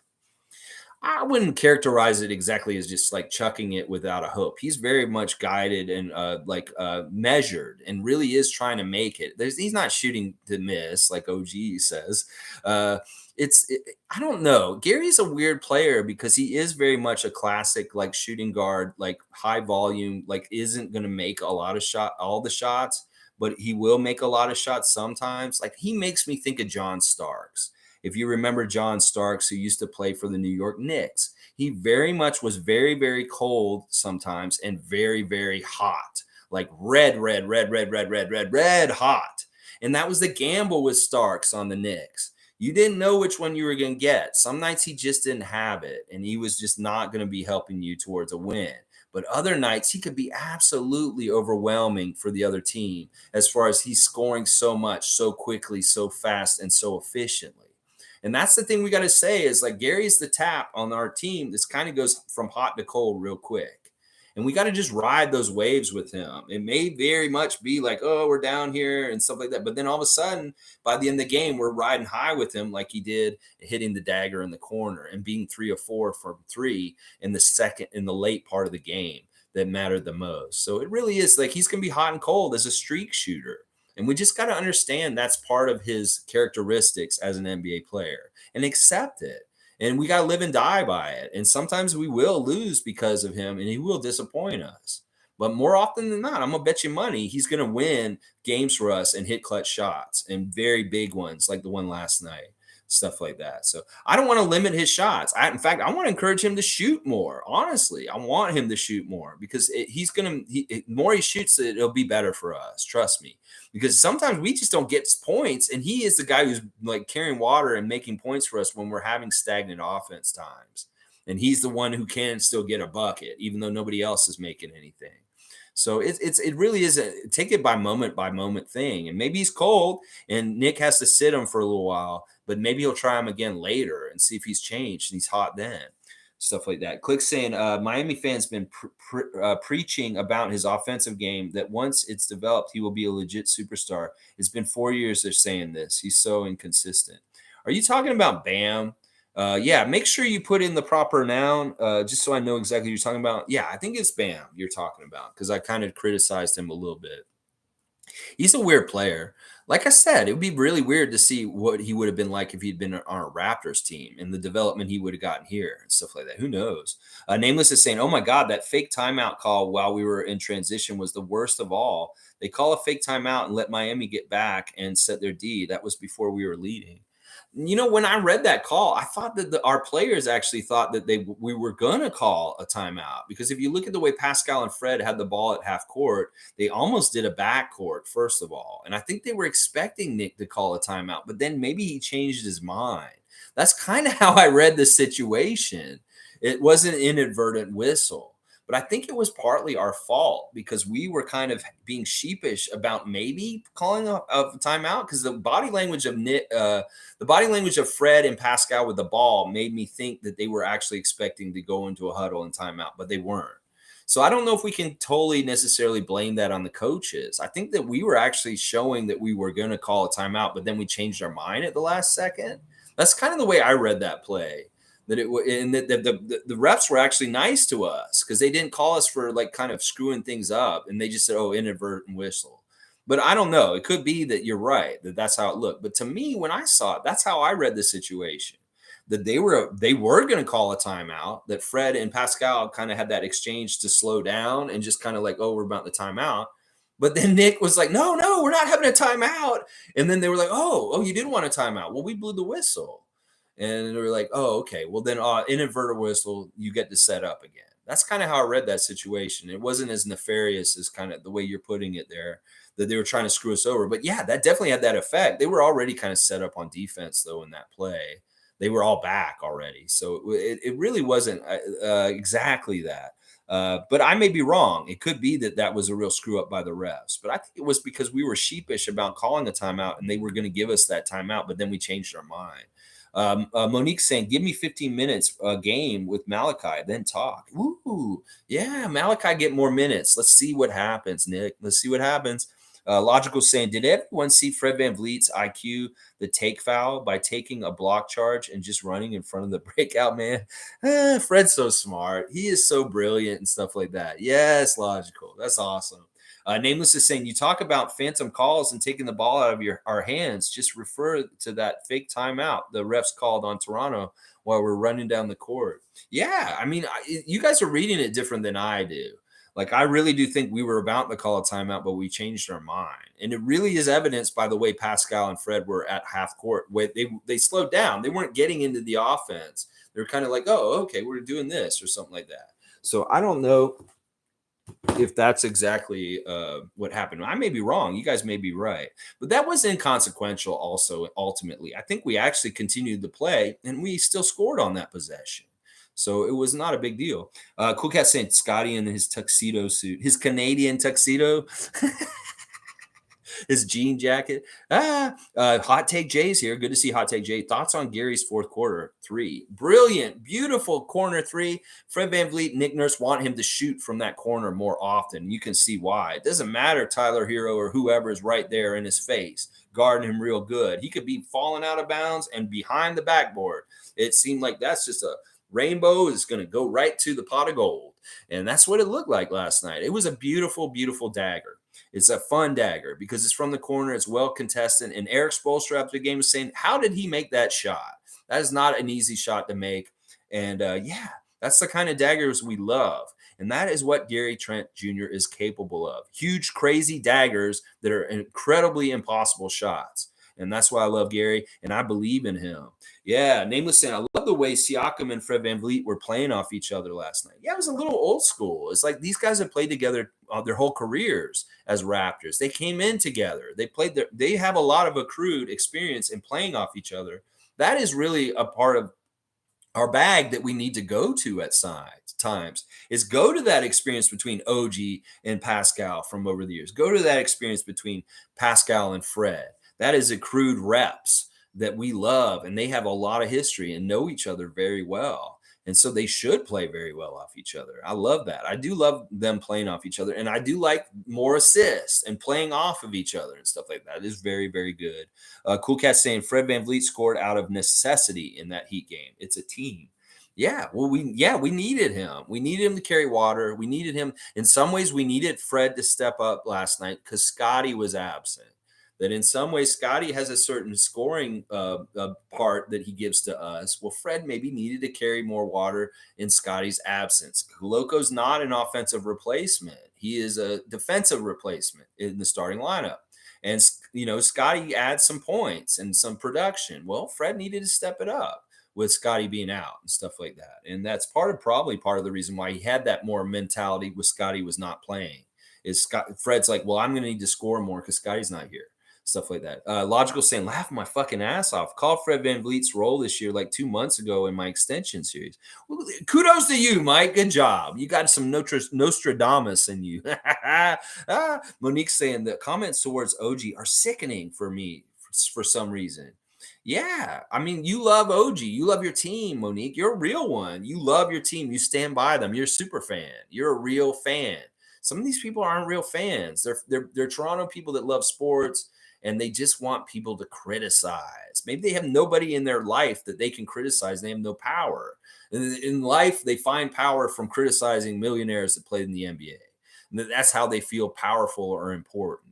And that is part of it sometimes, is that some people just don't have a lot of good things going on in their life. So they're negative and they tear down people that they can and do. This is what makes them feel good. That's why I don't get it. They're not real fans. They should just be professional critiquers or something like that. I don't know. Nameless saying, agree, Cool Cat. Fred VanVleet did exactly what he needed to do to get his team over the finish line. A bit of a chameleon last night.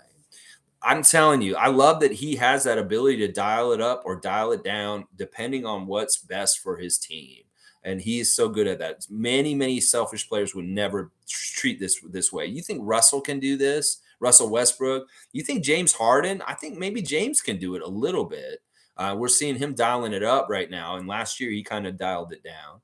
You got to think about that. What kind of ego and what kind of player is able to suit the needs of the team over his needs? As far as like him as an individual with what he might want to do with his career, he's very giving. He's one of the most giving Raptors on our team. He really is. Cool Cat saying OG is on an offensive slump, but critical threes and defense is there. It's all good. Yeah, I don't even call it a slump. I think it's just that like he's just like he's not getting his spots exactly right, and he doesn't look exactly clean and crisp. And it's just kind of like, it is what it is. It's OG being OG. We've seen this kind of play from him for years. This is just who he is. He's always been like this. And we should just accept it. He may not have a leap much more than this. Like it may be not a gigantic more further leap as a player in his development. And he's really great already.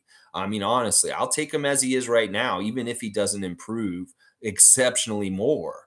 And stuff like that. Cool Cat saying also Pascal tripled by Miami, but he didn't quit, played a complete game and clutch shot. He's definitely on another level.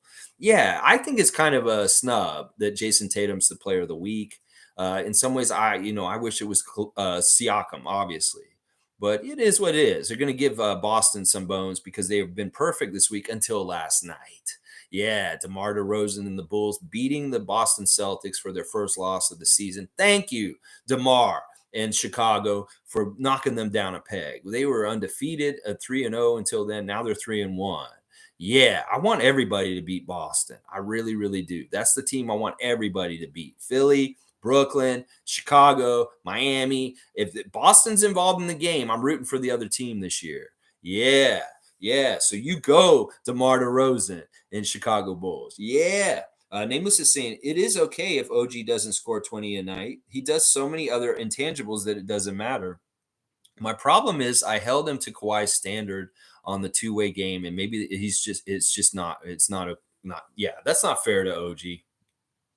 Kawhi Leonard is a very special player, and he does get compared to a lot of players. I compare him to Scotty and stuff like that, but it's not totally fair because OG's never going to have the kind of offensive skills that Kawhi has in some ways. He may not have the drive, he may not have the aggressiveness, he may not be that kind of dude ever in his career. And it isn't fair totally to compare him to Kawhi. Now, maybe on the defensive end for some stuff, yeah, you could compare him to Kawhi, but offensively, you shouldn't do that.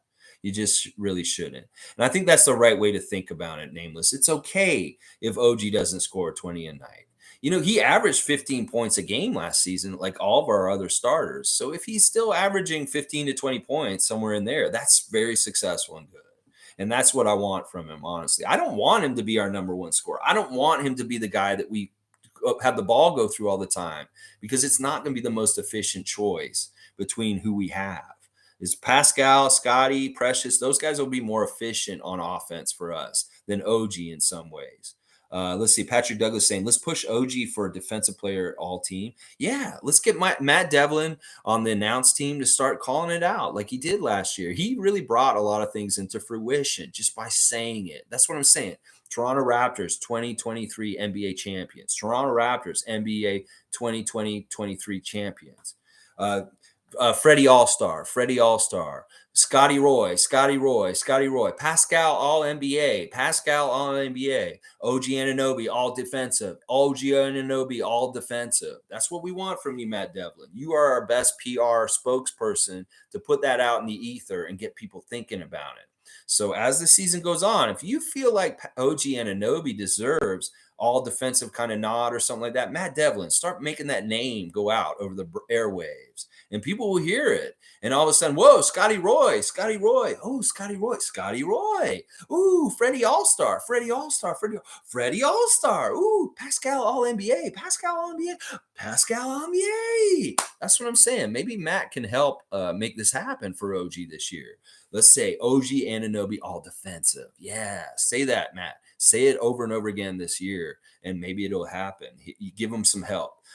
Cool Cat saying, our gunner, Gary Trent Jr. has no fear. I love to see it. Slump didn't rattle him. I love it. That's trying to say they have short memories. He doesn't care. He misses some, sure. He may feel bad that he missed it in that moment, but he has to move on to the next moment right away and keep going. Him and Fred can miss like 10 shots. If they make the game-winning clutch dagger at the end of the game, I will be like, you guys are awesome. Missed so much during the game, but you hit the shot when it really mattered, and it was the most important time. Hey, I'll take that. I mean, what if he makes all the shots earlier, and then it's at the clutch time, and he misses that one shot in the inverse? Which would you rather have, the W or Gary shooting really, really well, and we lost?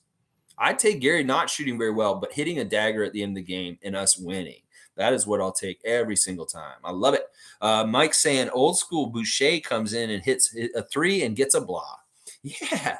Chris was a little bit like Tampa Chris in the game last night. It was a little bit of time. Tampa Chris was showing up last night. We didn't have Chris Rodman last night. It was more Tampa Chris. Three points and blocking shots. Yeah. Cool Cat saying if Boucher was not on the court, we would have lost the game. Him and Precious' chemistry is off the charts. They know each other so well. Yeah, Precious was talking about it after the game. Even Chris was talking about it too. They have a friendship and a connection, a partnership, so to speak.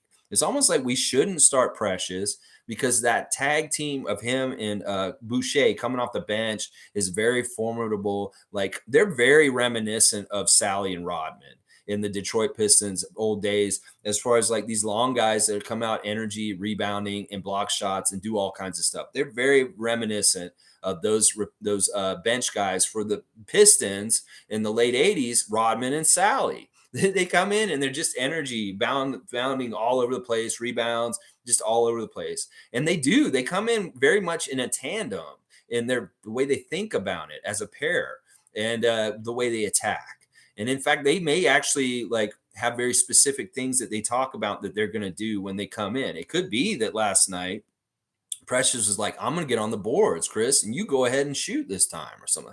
They probably didn't talk it out like that. It just naturally occurred. But they could, in some ways, say, like, Chris, you really focus on getting up and down the court and getting on the boards. Meanwhile, Precious, you get aggressive in attacking the rim and stuff like that. But they are definitely a team. And I love that chemistry. And both of them acknowledged it last night after the game, talking about, I love playing with Precious, is what Chris said. And Chris said the opposite. I love playing with Chris also. So they really do enjoy playing together. And that may be evidence to say Precious shouldn't start, is that you don't want to break up that badass tag team off the bench and stuff like that. Nameless is saying it was so nice to see Birch too. People underestimate Birch so much; it's comical. Yes, please go back and watch the highlights of the little bit of time when Ken Birch was out there and see how much Miami struggled around the basket. And you will understand why he's a great Raptor on our team, stuff like that. Mike saying the Heat packed the paint hard last night and gave no lanes to the basket. Playoff game plan. It's important to work on this now. Yeah, yeah, they're not wasting any time. It was very much a playoff style kind of game, a grinded out defensive battle, very much so. That's what they were saying. It's like, this is the playoffs, Alvin and Matt. They're like, this feels like a playoff game. And it was kind of like that. It really was very much a defensive struggle. I love the low scoring game because it favors us. It's sometimes when we get in these scoring battles where it's like score, score, score, and the defense isn't really the way the game's going and it's an offensive game, we get in trouble because we don't have the kind of firepower that's consistent that can keep up with crazy firepower like the Warriors and stuff like that, and to a degree. So it's better if we play a slowed down, grinded out, defensive, low scoring game like this because it very much caters towards our strengths more than the absolute crazy, no defense kind of offense scoring race kind of games. So I like these low scoring games way better than like something else because we will have trouble keeping up with some of the high octane offenses in this league if we're going to try and have a scoring race with somebody in the game, stuff like that. So this is our style, and I'm glad we saw it so early in the season, and we dictated it. We really did in some ways. Let's see. Simmons fouled out again last night. Yeah, he's got a lot of fouls already this season. Well, we'll see him tomorrow. We'll see old Ben Simmons and the Philadelphia 76ers. A little bit of get back we got to get in some 2-game series in Toronto against Philadelphia from the playoffs last year. Yeah, we have not forgotten, and we're going to be ready for y'all Wednesday night. I'm excited about the game against Philly. We'll have the preview tomorrow, 9:30 a.m. I'll tell you all about the refs, the injuries, and the keys to the victory and stuff like that. Tomorrow, 9:30 a.m., previewing the Philadelphia game on Wednesday. Let's see. Nameless is saying he's probably got the highest defensive IQ in terms of body positioning and using his frame of the big men. All right, who are you talking about? You talking about Precious or Boucher or Ben Simmons? Maybe he's talking about Ben Simmons. No, he's not. Nameless, you're literally being what your name is. You have left the name out. Cool Cat saying when teams target Pascal and Fred to shut down, our other players will make them pay. Teams are trying Nick Nurse strategy of shutting down our best players, but we have too many of the same player to shut them all down. Yeah, that's true. And I love having a guy like the other day when we played Brooklyn, we have OG for Kevin. We have Precious on Kyrie. We have somebody for each one of the superstars on the other side. And that is really good that we have so many plus defenders. I mean, they really do have like 6 plus defenders, the starters plus Precious. Fred is a plus defender. Gary is a plus defender. OG, Pascal, Scotty, Precious. These guys are all plus defenders. And then you have Koloko's kind of defense. Then you have things like Boucher does with defense. and stuff like that. We have a nasty defensive team, like all around. There's no duds. There's no Georges Niang on our team as far as like defensive presence. Every single one of our core and the guys that we play regularly are plus defenders and really, really good defenders. Even Thad Young is a great defender and stuff like that. Is another backup defender coming off the bench. Delano has problems in some ways with his defense, but because of the nature of his body and how active he is, he's actually a pretty good defender in some ways also. So there's all kinds of good stuff as far as like our team and being able to shut other teams down. And if they try and mimic us, who do they figure out who to shut down? Sure, they're going to double down Pascal and really key on him. Sure, they're going to try and find Gary on the outside and try and stop him. And Fred also. But somebody's going to be open somewhere. And it may be OG, it may be Precious, it may be Chris. It could be Koloko too, stuff like that. Mike's saying we gave Birch some burn to get him warmed up for Embiid, 2 games coming up. Yeah, that could be right. Maybe it's just the time to get Birch in there and get him in the mix. But yeah, we should see Birch over these next 2 games against the Sixers. I would hope so. It would be smart. Click saying Precious just needs consistency. If he comes with that energy every night, it will be so huge off the bench, man. Yeah. I think he's pretty consistent so far this season. I mean, if I look at my 3 stars report, he's been in like the top 3 stars for most of these games. Like so far this season. He was the top star in this game last night, and he was the top star against Miami on Saturday night, too. He really was our MVP in this 2-game series with Miami this weekend. That he was the best player in both games, actually. It's really crazy. Let's see. Only the violent survive. Love it. Precious. Did he say that? Only the violent survive? That's crazy. Nameless saying, I love your contributions, Cool Cat. We need more of you. We need more Cool Cats. Sure. Yeah, I agree with that. Cool Cat's an amazing contributor to this channel. We appreciate you, Raptor Freak Cool Cat. Patrick is saying Delano is playing careful, understandably, but he's got to drive to the basket or pump fake defenders. He's a good finisher at the rim, but he has to try more often. I think that he's kind of picking and choosing the spots. We can't go by everything he did in this summer as just being transferable to the regular NBA season and stuff like that. Sure, in preseason and summer league, when he's the team focal point for AmeriCup, he's going to get more high usage. But in this pecking order on the regular main roster, he's not as high in the queue as far as like him playing a lot and doing the things that he has to do and stuff. So, he's going to be more aggressive at times. Hang on. I'm going to answer this real quick, even though she knows I'm on. Hello? Hey, I'm still on my stream. No, you're on right now. I'm talking to you on the stream. She's saying hi. All right, Adriana. I'll call you afterwards. I'm not done yet. I'm still going. Sorry. That's all right. Love you, babe. Bye. All right, I just figured I might as well call and answer it.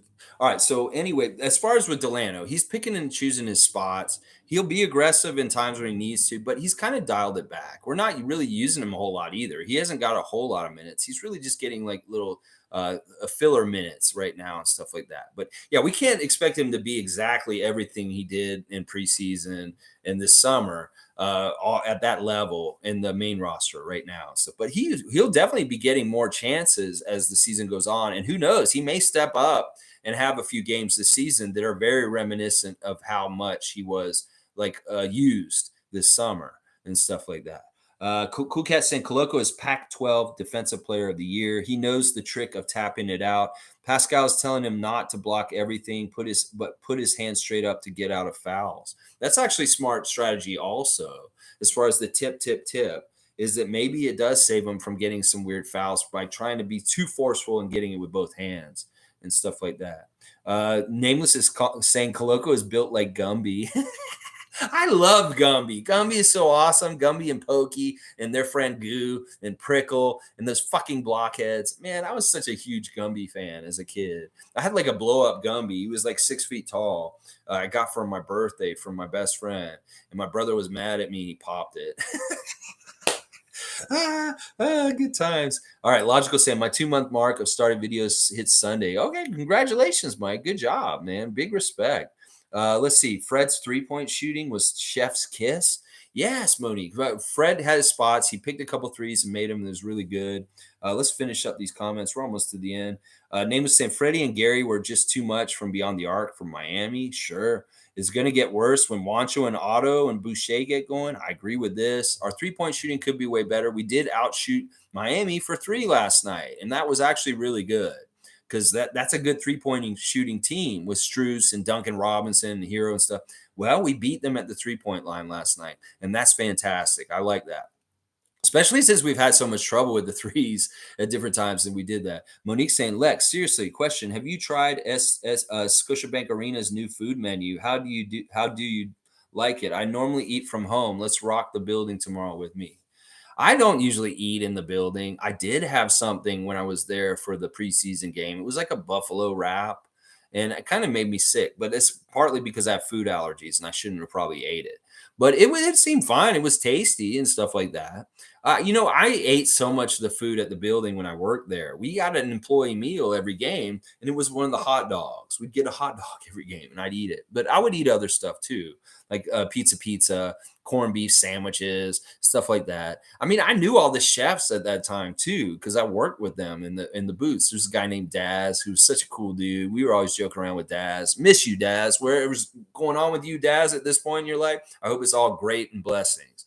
But yeah, the food and beverage people there are fun. Some of them are very fun, but they're always changing the food around so much. It'd be really hard to try everything on the menu year in and year out. You have to go to a lot of games and eat a lot of food and spend a lot of money on jacked up food prices. So I try not to eat there either, just like you eat before. But I kind of got an alert on the preseason game against Chicago and ended up eating there because I was kind of I forgot to eat. No, I got to eat here, I guess, and stuff like that. Yeah, Sue and I went to the food stand and got some food, but Sadie wasn't working. I was wondering where Sadie was.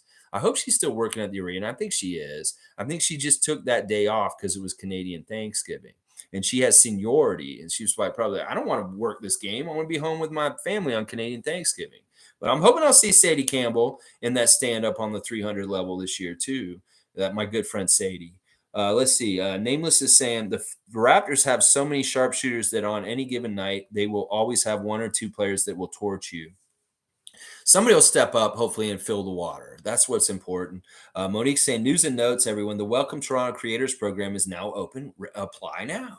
Yes, they have a new thing where they're looking for creators like me, but I don't fit the mold. I'm too old, and I am not somebody from a background that is needs like that has, I've had privilege, and as being a white male. This is for BIPOC people, minorities, different people that to help them come up. And the age limit is 29. In some ways, that pisses me off because what if there is a BIPOC content maker that is just in their 50s or older? And just because they're older doesn't mean they shouldn't be able to get that benefits from your program, Raptors. I'm not going to argue for me to be able to get in your program because I do not belong in that program. That's not for me. That is for people that that help them and stuff like that. But I will say that the age limit is kind of fucked up. That maybe you shouldn't have an age limit. You may be shocked that there are more people like me around my age that may want to make content and that they could fit your parameters also. So the 29 years old age limit is kind of fucked up. And maybe you should amend that, Toronto, is what I'm saying. Is that part of the ageism, maybe, of the whole thing? Just because they're young, yeah, young people can do it. But I didn't start this channel until I was like 46. So it's like, there may be content contributors that are older that you're missing the mark with because you made it lower. I mean, Monique would not fit your parameters because I believe she's older than 29 herself. So that's what I'm saying. Maybe make it a little more open to all ages and stuff like that is what my criticism of that is. I don't care about me fitting into it or applying to it. I'm not the right person for it. But there are many, many, many good people out there that maybe are, like maybe Mike. Mike, you should maybe apply for it. I don't know how old you are, so maybe you're young enough to do it and stuff like that. Me, I don't know. I don't know. I don't have the background, and I'm too old, and it's not for me. But it would be great if Monique could apply for it. But I think she's too old to apply for it, aren't you, Monique? Because you're older. You're not as old as I am, but I know that you're older than 29 and stuff like that. Seymour saying, we want all the smoke with Philly. Yeah, you come see us. You come see us. Sheriff Seymour Pape with the wrench is saying, you come see us tomorrow. James Harden. You come see us, Tyrese Maxey. You come see us, Tobias Harris. We have some unfinished business. We'd like to talk to your big guy and say hello. We've missed him. We want to say hi to Mr. Embiid. Maybe Thad Young can put a little crossover and make the man fall on his face. Yeah, we'd like to see that tomorrow night. Yeah. Nameless is saying, oh, yeah, Seymour, we are going to kick the dog while it's down, baby. That is awful. Kick the dog while it's down, baby. Wow. Nameless, you're awesome. But yeah, that's graphic. And I don't like kicking dogs. Nobody should be kicking any dogs, even if it's a Philadelphia 76er dog named Franklin. It's Franklin. Kick him. Seymour saying, whoever interviewed Precious after the game, she fine. Whoa, Seymour, alert, alert. That's Savanna Hamilton. That's our new sideline reporter. She was on 905 duty last year, and now she has moved on and up to the sideline. Yeah, she's listen, she's a great contributor and reporter, regardless of her attractiveness. She is a fantastic person to be covering the games. I really appreciate Savanna Hamilton. And you got better even in just one game. Like, you were way better last night than you were in your debut. Very clear and concise and just good stuff. You were talking very fast, too, to get it all in there, too, which is really good, Savanna. And Matt Devlin was like pausing after. He's like, whoa, she said so much so quick. I'm going to give the listener a break and let them just kind of catch up and stuff like that. But she did a great job last night. I appreciate Savanna Hamilton's work, and I want her to continue to just excel and get better and better and better and better and better and better and stuff like that. GMA is here. GMA 84, I believe is what the number is. GMA 84. The most obvious evidence the refs are trying to F the Raptors when they stop the refs' fast break, saying Nurse called a timeout. Nurse's facial expression was priceless. Yeah, once again, I didn't read that totally that way. I think we were about to call the timeout, but then we changed our mind and then we kind of went back. But maybe you're right. You guys may be right because you guys are all saying the same thing. But I didn't take that as a really bad thing. But yeah, I could see where that could have been a problem. The things that piss me off, that makes me think the refs are completely against us, are the challenges. That with the Howdy Doody crew on Saturday, they got all the reviewing that they did of any incident wrong, whether it was Koloko getting ejected, whether it was taken back or doing the call with Fred and Kyle when Fred got his fifth foul. They saw the evidence on the screen. They take the time, they go and look at it. It's not even the heat of the game in split second, and they can see it, and they're still getting the call wrong. That's the shit that pisses me off. Like last night, it was a charge foul or something like that, and they reversed it in the favor of Miami, and that pissed me off too. It's like, oh, okay, now you're doing it to help them, even though you probably, I don't know. It's the challenges are the ones that piss me off the most because they have two times to get it right, either right when they call it the first point or when they review it and they still get shit wrong and to the detriment of us. That's the thing that frustrates me the most. And stuff like that. But I get what you guys are saying as far as limiting our ability to get down and fast transition by, that weird fake timeout that happened. Yeah. Respect, Mike. Yeah, no problem, man. Logical Raptors fanatic. Check out his channel. It's very good. And dude, seriously, look into if you qualify for the creators. I don't know your background, so I can't tell. Like, I don't know what your ethnicity or anything like that. And maybe you do fit in this category for this. And it is something you maybe should try and do. Monique saying, good live stream today, not commenting as much, giving all the newbies a chance.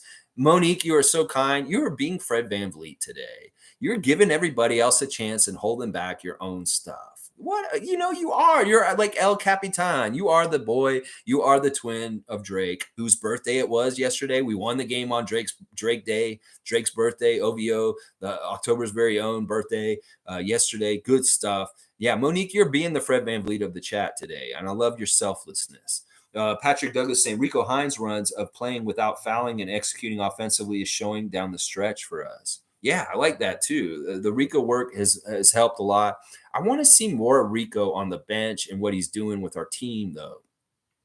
I understand he's a development coach and he's on the second bench behind, but for some reason, I feel like we need to utilize him in some in-game situations in some ways that can be very motivational and helpful. And I don't know, maybe they're using him exactly how they should be using him right now. But there's something about his role as a coach on this team that I think we could unearth more as far as what he can do to help us and really light a fire under our team and stuff like that. It may be in practices and behind the scenes that kind of stuff is, and then just in game, he's just being respectful and staying back. But maybe he is really like pushing them behind the scenes. But I don't know. I love that Rico's just there, and I know he's probably doing a lot of good things for us behind the scenes. Monique saying, did anyone see how quickly Watson jumped off the bench or yelling at someone in excitement in the third? Watson.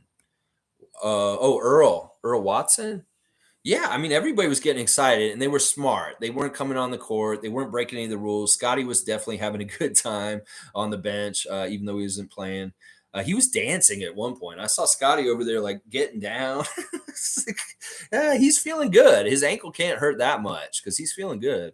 Good morning, Sue. Better late than never. What a great bounce back game. Thank you, Sue. Yeah, it was a good game and good to see you making it this morning. Let's see. Mike saying I would see Precious getting more minutes in total than Boucher. So I think starting Precious then sync up all Boucher's minutes with him could work as a piece of versatility. That's a good idea. That could be how they do it. Now, I don't think that Precious should necessarily start. I know that a lot of people want him to and stuff like that, but I think he's really is kind of an important six man for us this season in some ways. All right. You guys are saying hey to each other. David is saying, got tada here doing some work. What's up from Cowboy? Holy cow. So David has got Bradley helping him with something around the house this morning. Listen, you guys need help at your house. I don't even know what job he's doing for you over there, David, right now. The brothers Tada can come to your house in the 416. Look them up in the phone book. If you need your carpets cleaned, you need your windows washed or cleaned.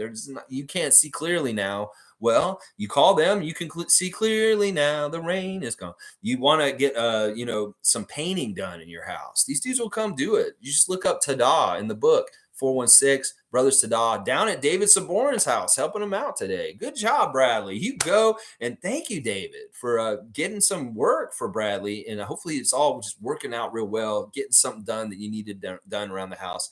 And Bradley's there. That's awesome. I love that. Yeah, I love that. Cool Cat saying Scotty is the answer when teams triple defend Pascal. Scotty always slots into the passing lane on the baseline. I was saying somebody needs to run the baseline like Scotty. Yeah, like if it's a little bit of Precious running down the baseline or a little bit of OG, a little bit of Pascal, whoever, and stuff like that. Cool Cat's also saying Koloko is getting experience earlier in his career. Nick is throwing him out there, beneficial to us later down in the playoffs. He changes so many opponents' shots. We have choices at center now. Well, we have a real center. Like I said, we had a real starting lineup yesterday where we actually had a center and a point guard and a real shooting guard, small forward, power forward kind of setup. It was a traditional starting lineup. The first time in a long time for the Raptors. You guys are saying hi to Adriana. Yeah, she just called me out of the blue. Let's see. Monique's saying the scoring drought is something to talk about after every game yet again this season. We're just going to have them at times. It's just when we don't have enough capable scorers like other teams do that just do it inherently, we just got to work harder to get the offense going and keep it going and stuff like that. It's not always going to look pretty. It's just how it is. And happy belated birthday to Drake. Yeah, happy birthday to Drake. Adriana's chiming in. Ageism is not nice. No, it is not, Adriana. And Logical's in his 30s. Okay, so you may not be, you may be too old for it. That's too bad. I was 7 when the Raps came, so I actually experienced it older enough to understand certain things back then. Okay, cool. So yeah, okay. So you're okay. So you're older like us. I wasn't sure how old you were, Mike. I couldn't tell. That's too bad because you're the kind of contributor. I know Greg's too old and he doesn't fit the category anyway either, so he can't really go for it. And the Raptors Digest kids probably shouldn't. They're not going to go for it and stuff like that. We'll have to see who it is and stuff like that. I would say if Monique was younger, she should go for it, but I don't think she's too old also. And that's what I'm saying. The ageism is kind of messed up. David's saying he's awesome. Love this Raptor Freak little community family. Yeah, I'm glad that you guys are reunited and hanging out today, and he's helping you around the house, whatever job he's doing to help you and Peter. That's awesome. All right, let me wrap it up. It's just at 2.5 hours. We were really long. A lot to talk about today. Let me just make sure I said everything about what I wanted to say. Uh, just a couple factoids about Precious's rebounding job last night. Precious Achua, this is from Josh Lewenberg's Twitter.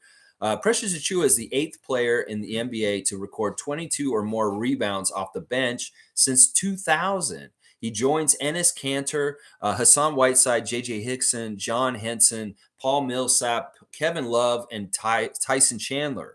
And as far as with Raptors history, he is now like behind Bismack with 25, Daniel Marshall, Jonas Valanciunas, Chris Bosh, Reggie Evans, and him are at 22. So that's a really big accomplishment, getting 22 rebounds by Precious Achua last night. My number one star for last night. Just a fantastic job in Miami all around by Precious Achua. So good.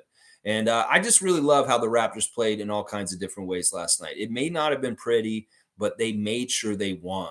Whether it's Gary hitting that dagger in the corner, whether it's Fred's leadership and guidance and him stepping up and scoring more in this game, whether it's OG's defensive presence and all the unsung things he does, Koloko coming out as a rookie, getting his first start ever, learning some lessons from Tony Brothers, but doing good things also. Chris Boucher, bundle energy off the bench, scoring a lot of points in 12 minutes, and Precious Achua being the ultimate star of the game overall. Good job, Raptors. You did a good job limiting Jimmy Butler with 26 points. He was a -2. Kyle Lowry, not a very good game. Bam Adebayo, kind of Tyler Hero was okay. Max Strus was not good.